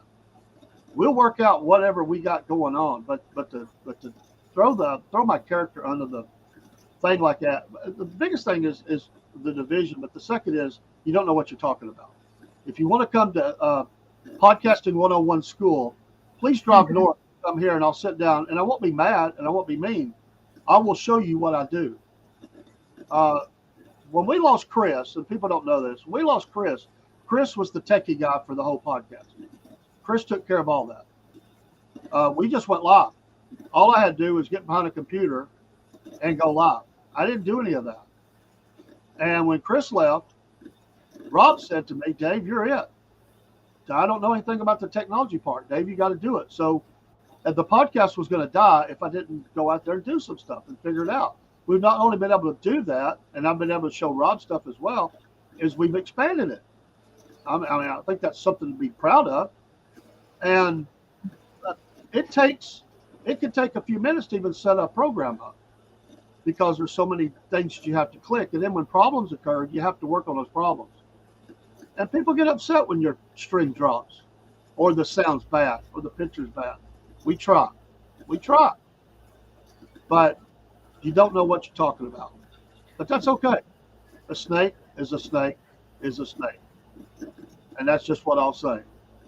I'm a sinner saved by grace. I'm not perfect, but what I tell you I am is I'm loyal, and you know, people can have disagreements and be okay, and we're okay. I promise you that. Amen. There's a second amen. Janet, you Amen. missed the amen moment. Where's the rest of the events? Come on, folks. Jake, you got an event tonight? There's. Oh, I didn't get your event. I'm sorry. I was just this ambassador thing. I was absolutely wanted to find out about that. I'm glad you came up. That's fine. Well, I don't know if y'all remember, but several months ago, I vented about ADT security system. Oh yeah, I remember you talking about it. Yeah, about owing them $700 something from when we left our old house. Well, I signed back up with them to get a new account, and that fee was going to be waived. Well, Tuesday morning before 9 o'clock, I get a call from collections wanting that money. That made my blood pressure go up before 9 o'clock in the morning. And man, this lady was going around. So she sends me the billing, and I told the lady, and she was like, okay. You know, she looked at it, and she said she put a request in. And I was like, okay. Because it's supposed to be waived off since I signed up with a new account. And they're still calling. They called twice today, I know. Saying that they had something, you know, they had to talk about. And I'm like, I'm telling you people, you're going to make me mad. So, but yeah, they're getting on my nerves. I would They not. keep on, I'm going to cancel them. You never want to see a nice person mad. You know, Michigan's nice people, and I would not want to be those people if they made her mad. It would not be pretty, I'm sure. She's not supposed to be mad. Y'all get your stuff together and treat her right. That's ridiculous. Good grief.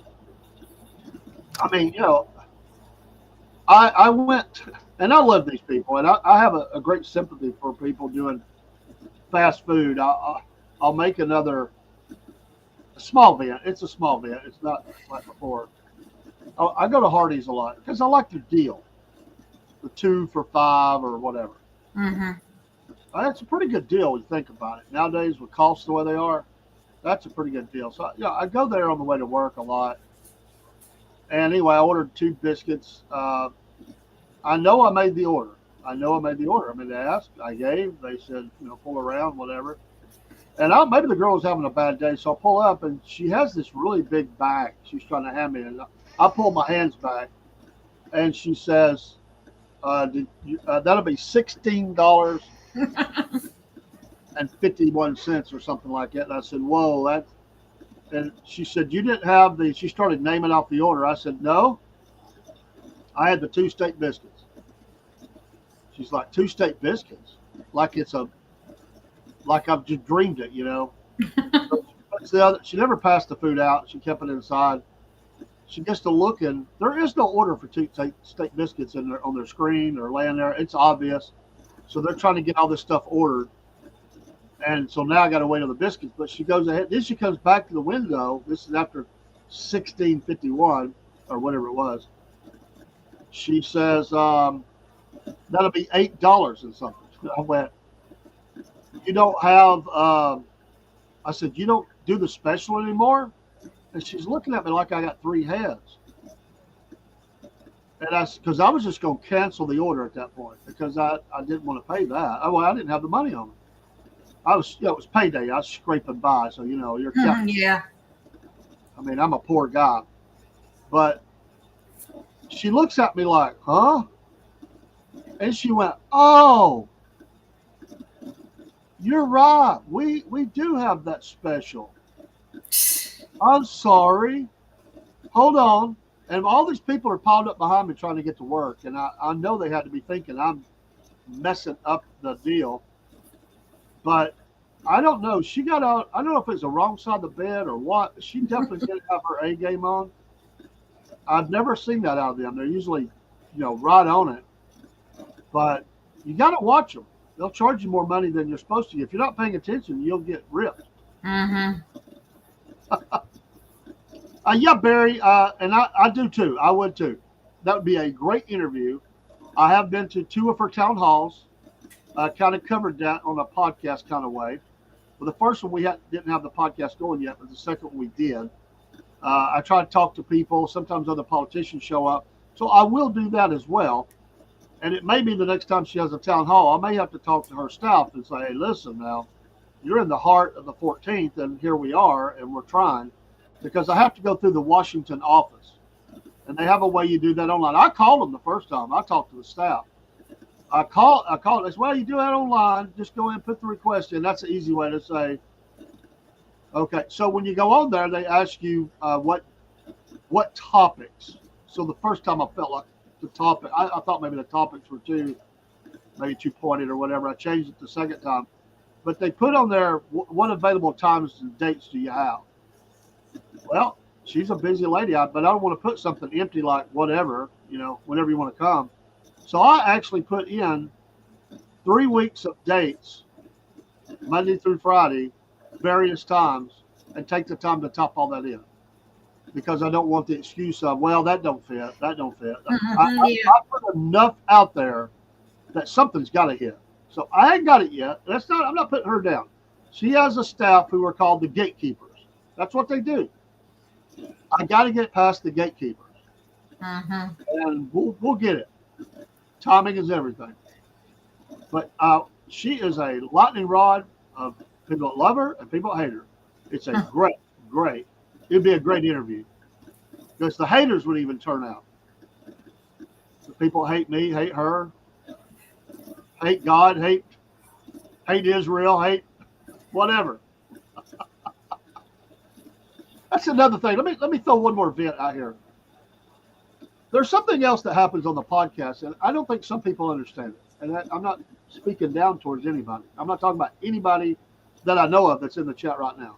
I'm not talking about anybody in the chat, but you might be watching. Another thing that people don't understand is one of the greatest shows that was ever on in our area that was ever on was the Harry Thornton show. And Harry Thornton was a gregarious character. And what made it great is that his co-host, Miss Judy, they would disagree. And at the end of the day, probably 90% of what they disagreed on, they probably didn't really disagree on. It just made for great TV. Because you don't want to tune into a show, honestly, where everybody's agreeing all the time. It gets a little stale and old. It doesn't sell. So sometimes in the course of the podcast, when me and Rob are both on, I take a counterpoint. Now, the whole time, me and Rob are completely agreed on the subject matter. But I play the other side, and I take for that. I have had people send me emails, post things later during the show. They leave comments, and they're calling me an idiot. How could I believe that stuff? And I need to research more, all this stuff. And I'm thinking, you idiot. You don't even know what I'm doing here. I'm playing the other side. And me and Rob understand that. Somebody's got to be the straight guy in the thing sometimes. And we flip that around. Rob enjoys playing throw the crazy out there. He likes that. But what you don't realize is that Dave enjoys it too, and I do that. And so sometimes I don't even tell you how I really feel on it. Sometimes I've been quiet just because I need to be quiet for a while. I need to let somebody else just go. But I will throw a different view out there just to see where it goes. And I like passion. I'm not got a problem with passion. And I don't have a problem with disagreement. What I have a problem with is hate. Hate is the problem. Hate, and I can take that, but I don't like it when it happens to my guest or co-host or people in chat. But that's just the way it is. It's like the old joke. If you have one lawyer in town, he goes broke. If you have two, they both get rich. Why? Because they both take a side and they fight it out in the court, and everybody makes money. And so, under that idea, if both of you, if me and Rob agreed on everything all the time, that'd be the boredest show ever. Now, we're going to agree on everything concerning Jesus Christ and those kinds of things, sure. And most of the times we kind of mostly agree on everything as the way we put it. But we both, and Robert's done it too, we both throw something hardcore out there for a discussion. And sometimes discussions get heated. But we're doing that, it's a game sometimes because we want to pull chats in and we want people to talk about it. And sometimes people are just quiet. So we do that. They do it on national TV all the time. Somebody takes the counter and you do that. Anyway, just so people know. Sometimes I don't tell people how I really feel.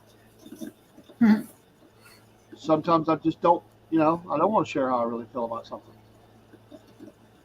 It don't seem to fit the context at that moment. Or maybe I feel like it might send the show off the rails. So sometimes I just agree and move on. Because depending on who's there, they might be easier to get mad, and they don't understand what you're doing, and they get upset, and then they trash us all over the place. Yeah.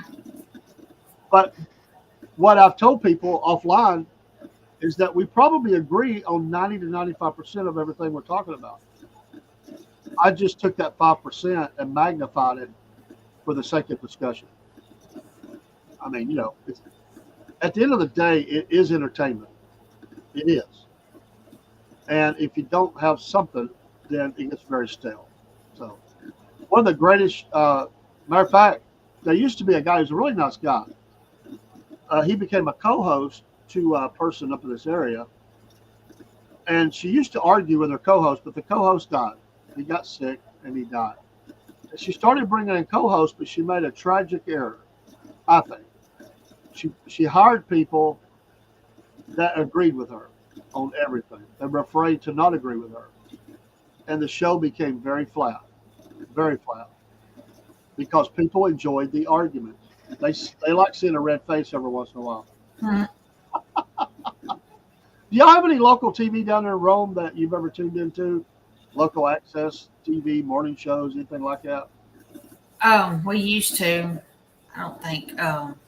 There's one channel that still says it's out of Rome, but I can't remember. But they don't have no local like news and stuff. But we used to have one. I see Barry's got a vent for us. Uh-oh. What does Barry have here? I'm trying to go back and see how far he goes with this. Here we go. Marshall Taylor, yeah.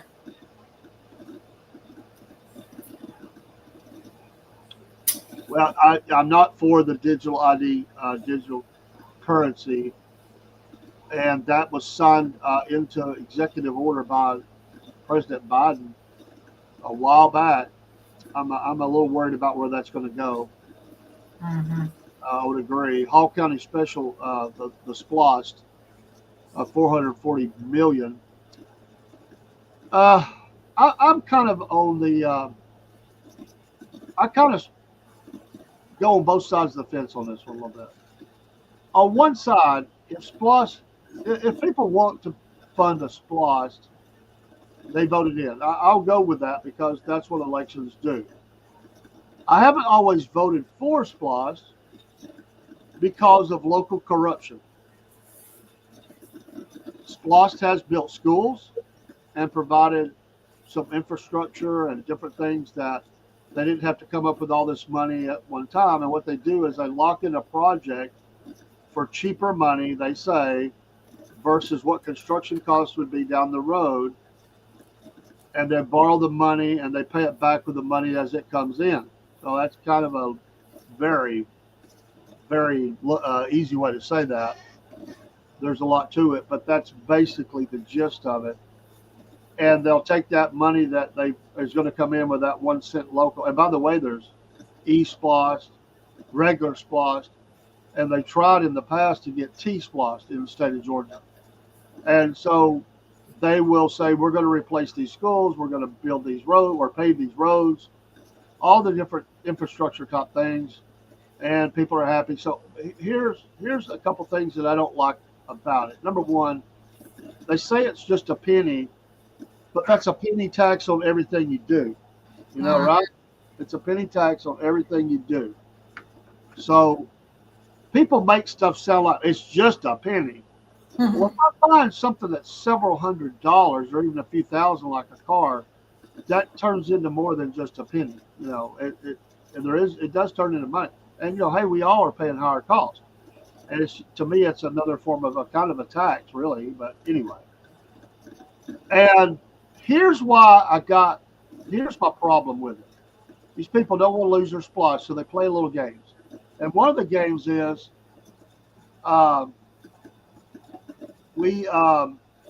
they will put the splosh vote at a time when there's not a lot to be voted on. That'll be a splosh vote. In fact, now is the time to do that because these are small elections that go on, and they'll do that during those. But let me tell you, going way back, and I will tell you locally, what made me mad about the splosh, and it was personal. They come on. This I was watching a local access show. I'd liked the show. It was a good morning show, I thought. And the splosh people were all over. They come out with their PowerPoints and they start going on and it's bleeding heart stuff. But one of the things that they said, this still to this day makes me so mad. They said that the special needs kids. Now hear what I said. Special needs kids need a new bus with air conditioning. The one they've got, it's old. It doesn't work right. These kids have extra. You know, they don't need to get too hot. We're gonna buy a bus. That's on our list of things that we'd like to do. And they use that. They get mad at me if they want. I don't care. They use that to help push it over the finish line. Well, I had a son who at the time was in a special education class, and he was being bused down to another school because we were having problems with the school system on these things, and they were failing my kid. Let's just say it. It's a whole other story. I'll be glad to tell it sometime. I'm not against schools. I'm not against teachers. I love them. I have a lot of friends that are administrators, different things, but I can tell you they failed my oldest kid. Failed. But anyway, he was riding that bus. This is a personal interest. My kid was riding that bus. So I voted for it. So the SPLOST gets voted in, and the bus was dropped to the garbage can. When they listed the SPLOST that they were going to do, that project got thrown in the garbage can. So I called into this morning show because he was pretty connected, and I said something about it. I said, what happened to the bus for the special needs kids? Special education kids and stuff that's being bused from this side of the county down there. About a 15, 20-minute ride. Well, not counting going around picking kids up. I mean, you know, it's a smaller bus, but it was still pretty decent size. Not as small as you think. But it wasn't the size of the regular school buses. And he starts making excuses for them.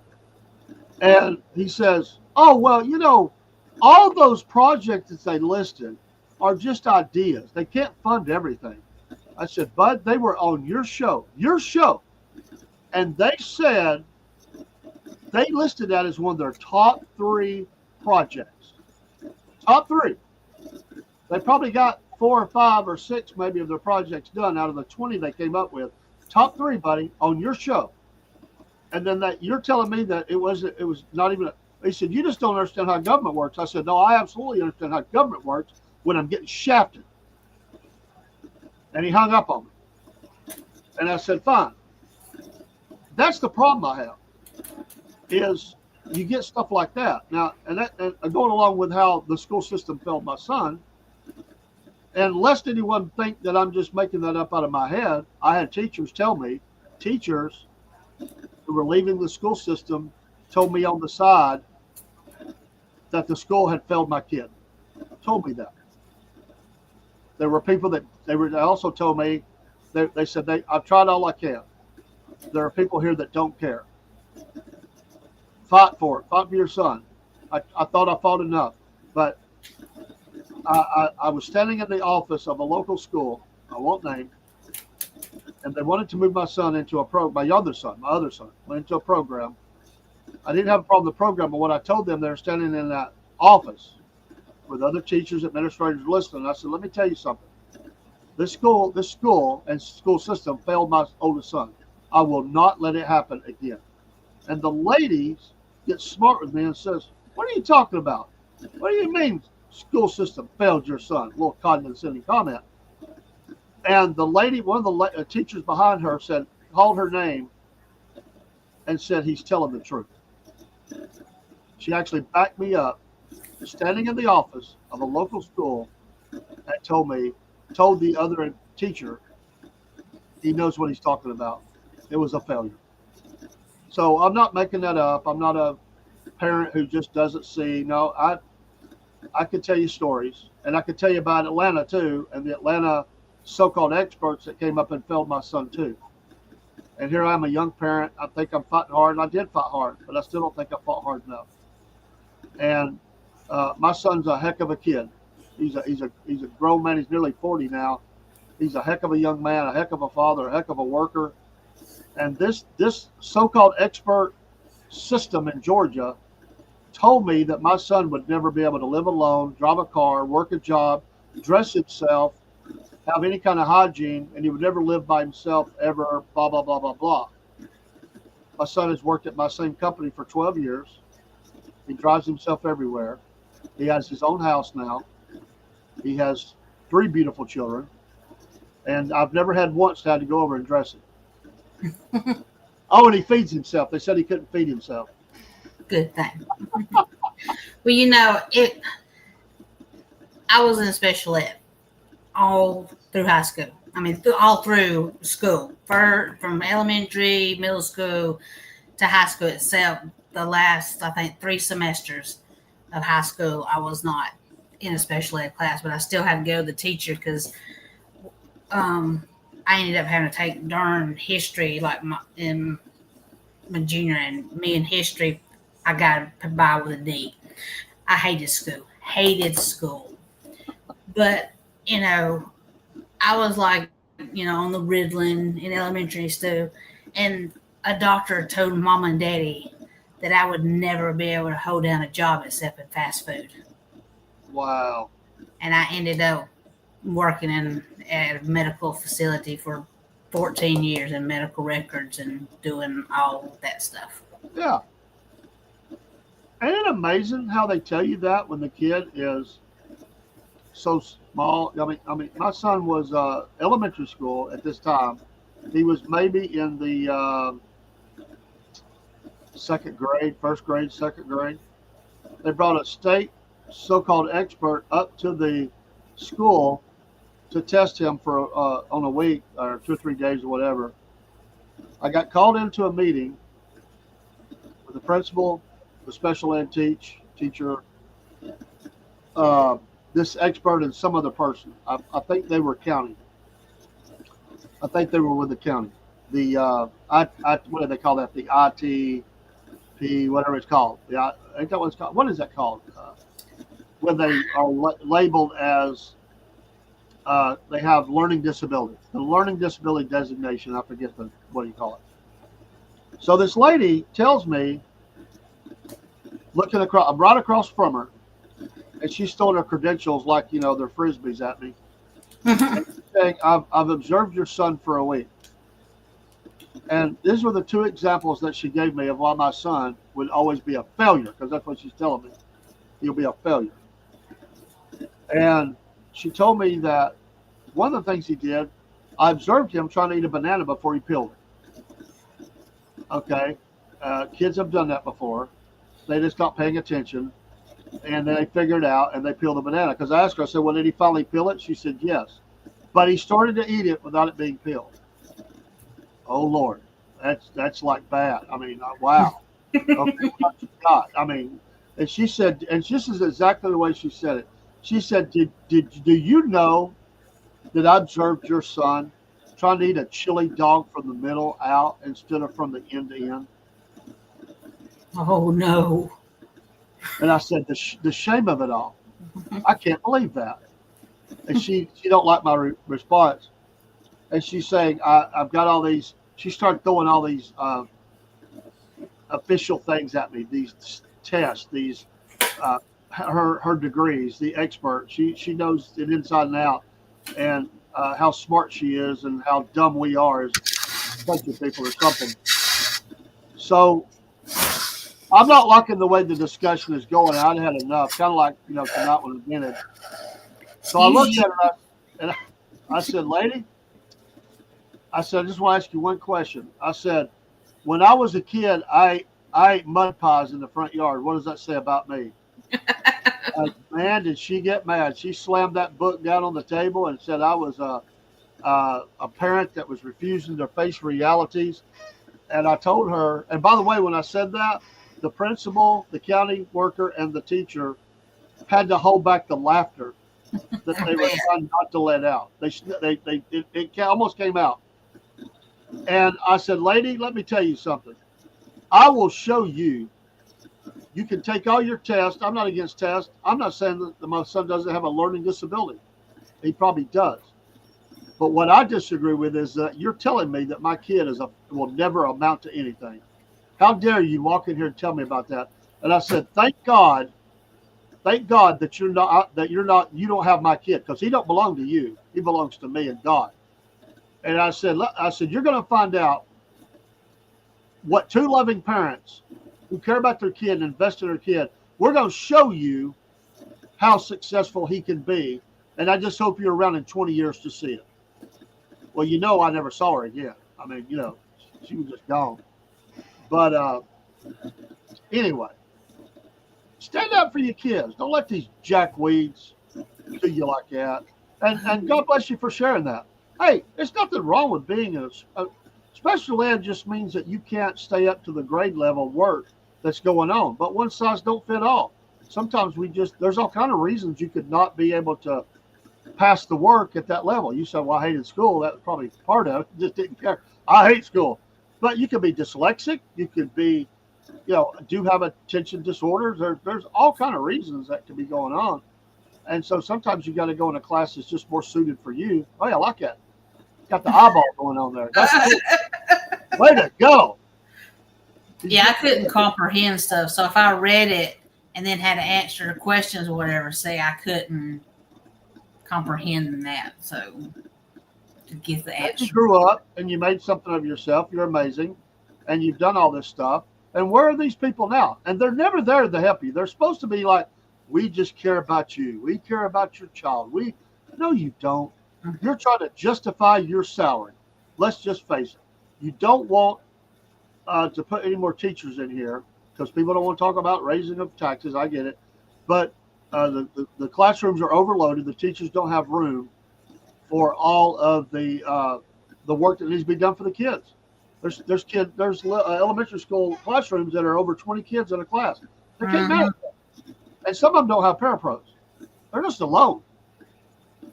Yeah. And more people are going homeschooling, or at least doing the schooling from home for the school, because they don't want to send their kids to school anymore. Now, there's various reasons for that. I get it. But that's amazing. And, God bless you. Like I said, you're a heck of an individual. Sometimes, I had trouble with, I passed it but it was hard for me. Algebra. Oh, gosh, I fought so hard on that. But see, I loved history. So I took a class in high school called Georgia History. I loved that class. I think I was the only kid in all of the classes that liked it. It was all about history of Georgia, dates, and all that stuff. I ate it up. The only hard thing was hard about it was right after my PE class, so I come in wore out. It's hard to stay awake, Yeah. We ran laps and all that stuff, and I was so tired. But God bless you for what you do, and you keep going and prove these numbskulls wrong. I mean, stand up for your kids. And we don't have time to get into it now. It's a great topic to get into because I think it's a perfect stepping off point to this. And those people in the world, the ones that we worry about, who want to control the world, what they want to do is call anybody they don't think it fits the model. Anybody that's not the right height, color, shape, whatever it is. they want to do away with those people. Let's face it, they want to do away with them. They want to kill them. They do, and we got to fight against that. We got to stand up. We got to fight for our right. Because they want to box your kid into stuff, and there's government money, so they get extra money for this stuff, and so you fight against it. But if I was set up to do it, I can't do it with my. At the time, we were working all the time. We couldn't homeschool, but I'm definitely for it, and I would with my granddaughter now. But I work all the time, and there are some places you can go through. They do the course of work online. I get it, but my wife's just not able to monitor that and manage it right now. So we're doing the best we can. We are doing the best we can.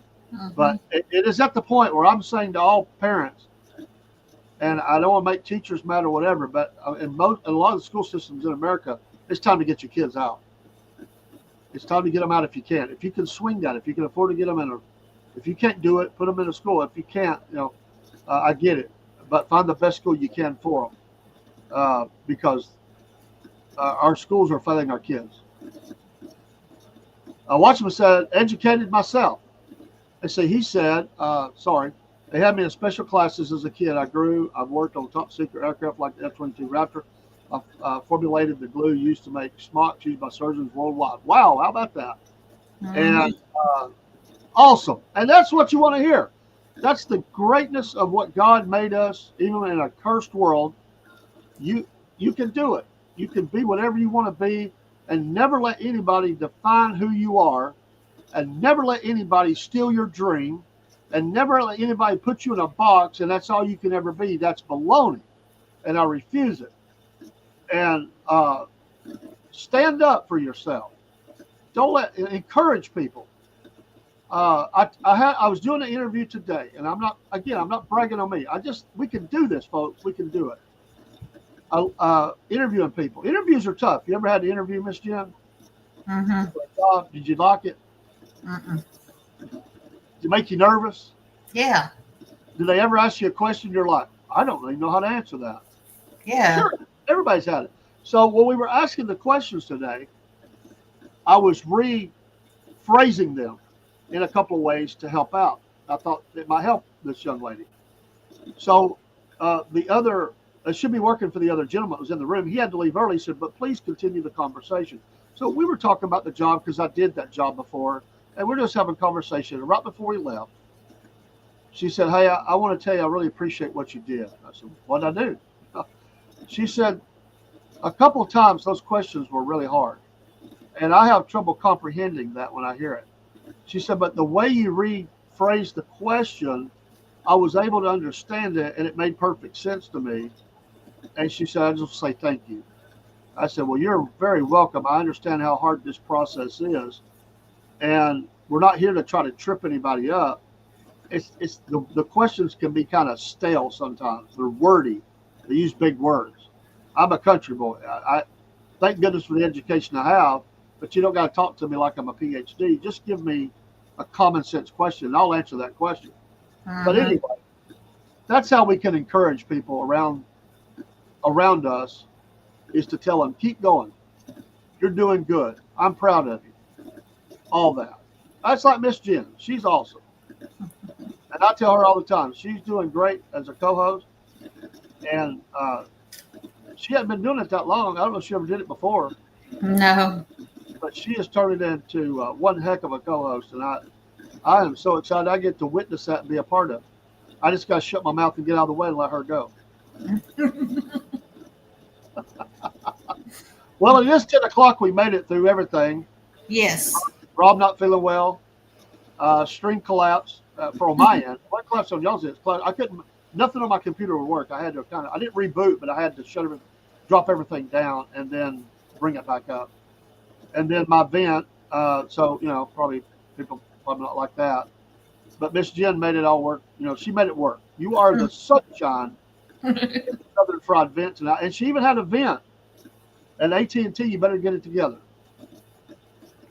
What a night. We got F-22s listed. We got AT&T.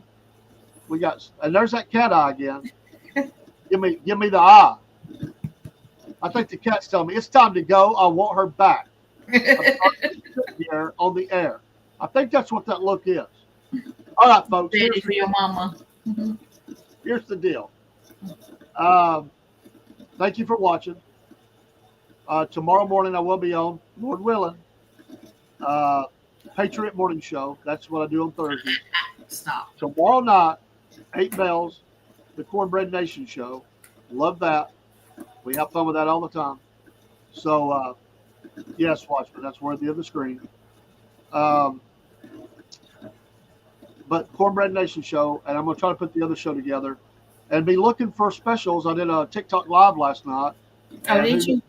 Yeah, I was talking about the book. I got in late because I was having a little bit of trouble, but I don't think I left studio till midnight. Oh, goodness. I overslept this morning. I just let Rob have it. I saw he was online, and I didn't make this morning show. I was just worn out. Yeah, I come in for about the last 15 to 20 minutes because he got off like at 10 till. Yeah. It happens. Rob overslept one morning. He slept right through. I woke up about 5:30, I think. I'm usually up by 4 or something. And I don't even know if I really comprehended what time it was. I just laid back down. Then I was dreaming that I was late for something. But I thought it worked. And so I get back up, and another 30 or 40 minutes has went by. It's well into the stream. And I said, well, Rob, you're on your own, bud. And I slept a little bit more and then got up and got busy. You needed it. Yeah, I did. And you might see a little modification. And again, just to be clear to those in the back who don't understand, I don't think they're listening, but people watch our shows afterwards. To those in the back that don't understand, when you see a little bit of a modification on the morning shows that's coming up, the ones that me and Rob do together, please know this. You don't know what you're talking about. There's nothing going on. I will explain it to you so that you can understand this. I am going to probably start the shows a little earlier. Rob will come in at 6 a.m. like he always does. I will be leaving the stream early. This is none of anybody's business, but I don't mind sharing it. My wife needs help in the mornings, and I need to be there for her. And so I'm helping her get out of bed, get set up, and when I leave the stream at 7, it's not enough time. And plus, I take kids to 3 different schools in the morning. So it has nothing to do with Rob. It has everything to do with me. It's my life, and we have to modify. And so I still want to do morning shows, and I'm going to do those. This week I have no school. We're in fall break. So I have time after the stream to go up. So this week I've just kept the same schedule. Next week, when school starts back again, you'll probably see me come in a little early, and you'll see me leave early. It has nothing to do with being Rob. It has everything to do with my life and the change, the new normal we have of the health problems my wife is having. Prayers appreciated. And thanks to all the co-hosts like Jenna and Elizabeth, who have helped to be in shows that I've had to miss. And also, I'm also trying to pass an insurance exam. Yes. I'm not taking it yet. I'm working on that. I'm still working and studying and taking practice tests. Life is busy. We're doing a lot of things. Now you can know what you're talking about. You can make up stories about me again. That's okay. Miss Jennifer, have a great night. You too. I so appreciate you coming up. Thank you, Barry. Thank you, Watchman, for you. Jake, I don't know if I missed anybody else. God bless you all. Thank you all in Instagram. You are awesome people. Get your vents ready for next week. I will try to not have one since I took up too much time this time with my vent. So, and Paul came in. Yes, God Paul did. Paul is a friend like Rob. I've known Paul almost as much time, and we're brothers too. Okay, we're clear. Radio out. Miss Jim, you got anything you want to share? I'm good. Y'all just have a good night. All right, let me get this thing pulled up so I can get some music on the way out. And what a discombobulated night. I hate it when stuff goes crazy like that. Here we go. All right. Good night, everybody. Good night. Maybe.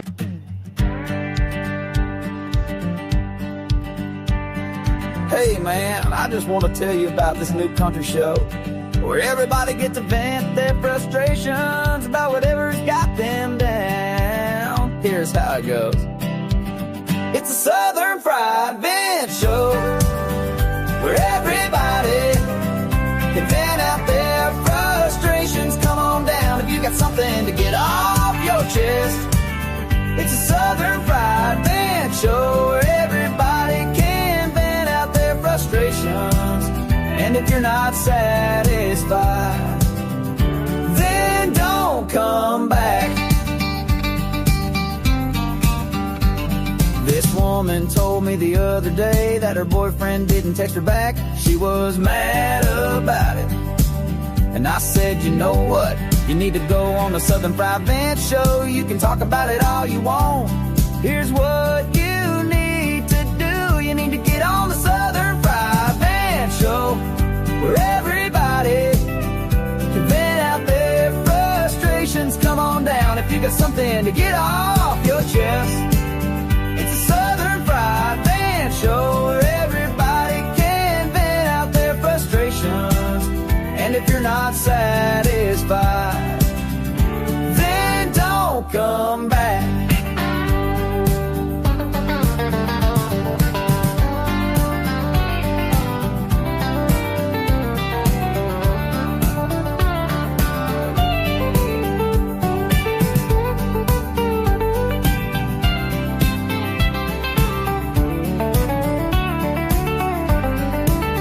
I said it's just like this man told me the other day, that his neighbor had been looking at him funny and it was bothering him.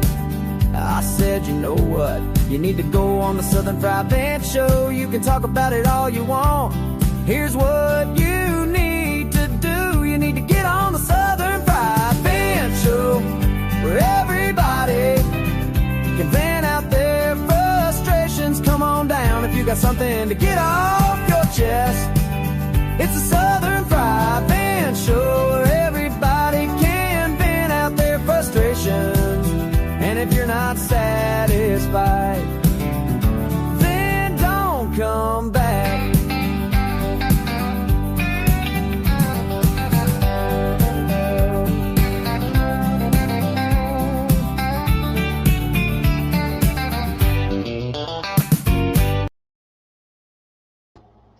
And I did not go out. I wanted to ask Watchman for you.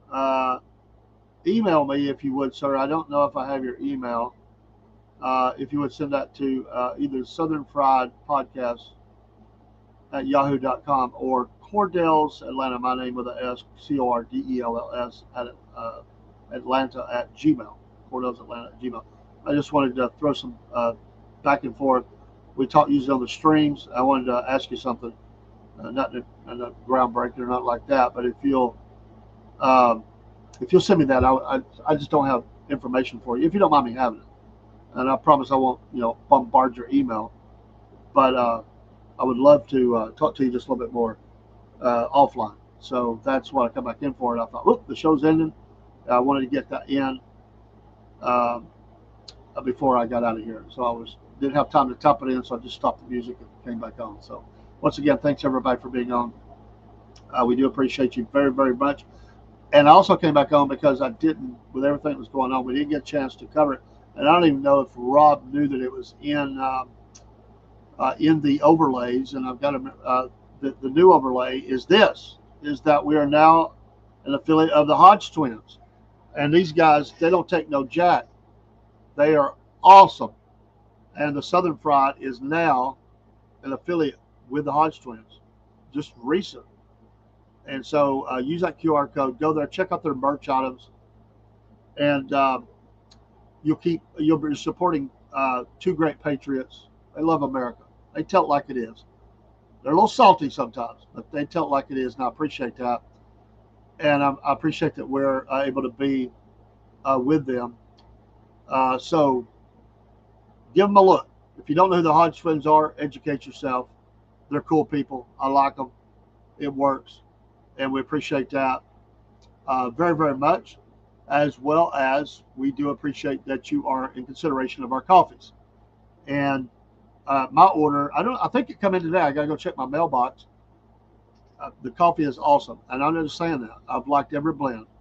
But thank you for considering that. The prices are as cheap as we can make them. and we take a very thin margin on that. But it's starting to amp up a little bit, start to go a little bit, a little bit, a little bit. We're like the little train that could. We're not there yet. Barry, hold on. You should better read books on your television, cell phone, laptop, whatever. Yeah, I do. They do have the Digital Library of Georgia. Yes, so you can do that. Georgia does a good job of their digital archives and stuff. I would love, Barry, and you may have done it before. I would love to go down to Georgia and be able to look up some of those historic documents. My understanding is you have to kind of set that up ahead of time, I think. But all those old war records, the war between the states, other things, there is so much. I mean, you got to know what it's like going to England and looking at the old manuscripts. I mean, you have to be personally recommended by some people in the know. You have to, and I'm talking about in England, you have to say what you want to see specifically, I mean, down to the T. And you have to be there at the time they tell you, and you get limited time. And they will roll these old Bibles out, old manuscripts with white gloves on these things. You can't touch it. They will have it open to them. And I know this because I had a friend that did it. And he wanted to see John chapter 14. And what the bishop that he wanted to see, he was a part of the team that translated to the King James Version. And he wrote a paper on that. And it was amazing, absolutely amazing. And I was able to hear his talk about that. But that's the way I think those Georgia archives are. It's a little hard to, you got to know what you're looking for. It's like a Freedom of Information Act. You got to be specific about what you're looking for. And it's easy to miss stuff or not know what area you need to look at. So anyway, Barry, that's cool stuff. I got to go help my wife get into bed. I do appreciate you. Sometimes we go over a little bit, and it's okay. Sometimes I go late. Like I said, I went to midnight last night, just not on here. Thank you to everybody in Rumble, YouTube, Facebook, Instagram, Twitch, Locals. What did I miss? X. God bless every one of you. You're all a blessing. May God just bless you richly this evening. Pray for our country. Pray for the Southern Fried. Pray for Rob. Pray for me. We both need it. I promise you. And we're okay.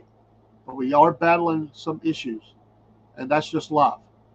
Pray, keep praying for Jerry. He went home, but keep praying for him. Pray for James, Empty Pockets Podcast. Pray for that man. He needs your prayers right now. And we appreciate you. Pray for Barry. Barry, we might not ask. Pray for Barry. He needs to. Pray for Michael. We haven't seen him lately. He's been battling some stuff. Pray for him. Prayer is the answer. God bless. Good night. I will not just go drive. I'll play a little bit of a song or something. And we'll see you in the morning, Patriot Morning Show. Let's get it.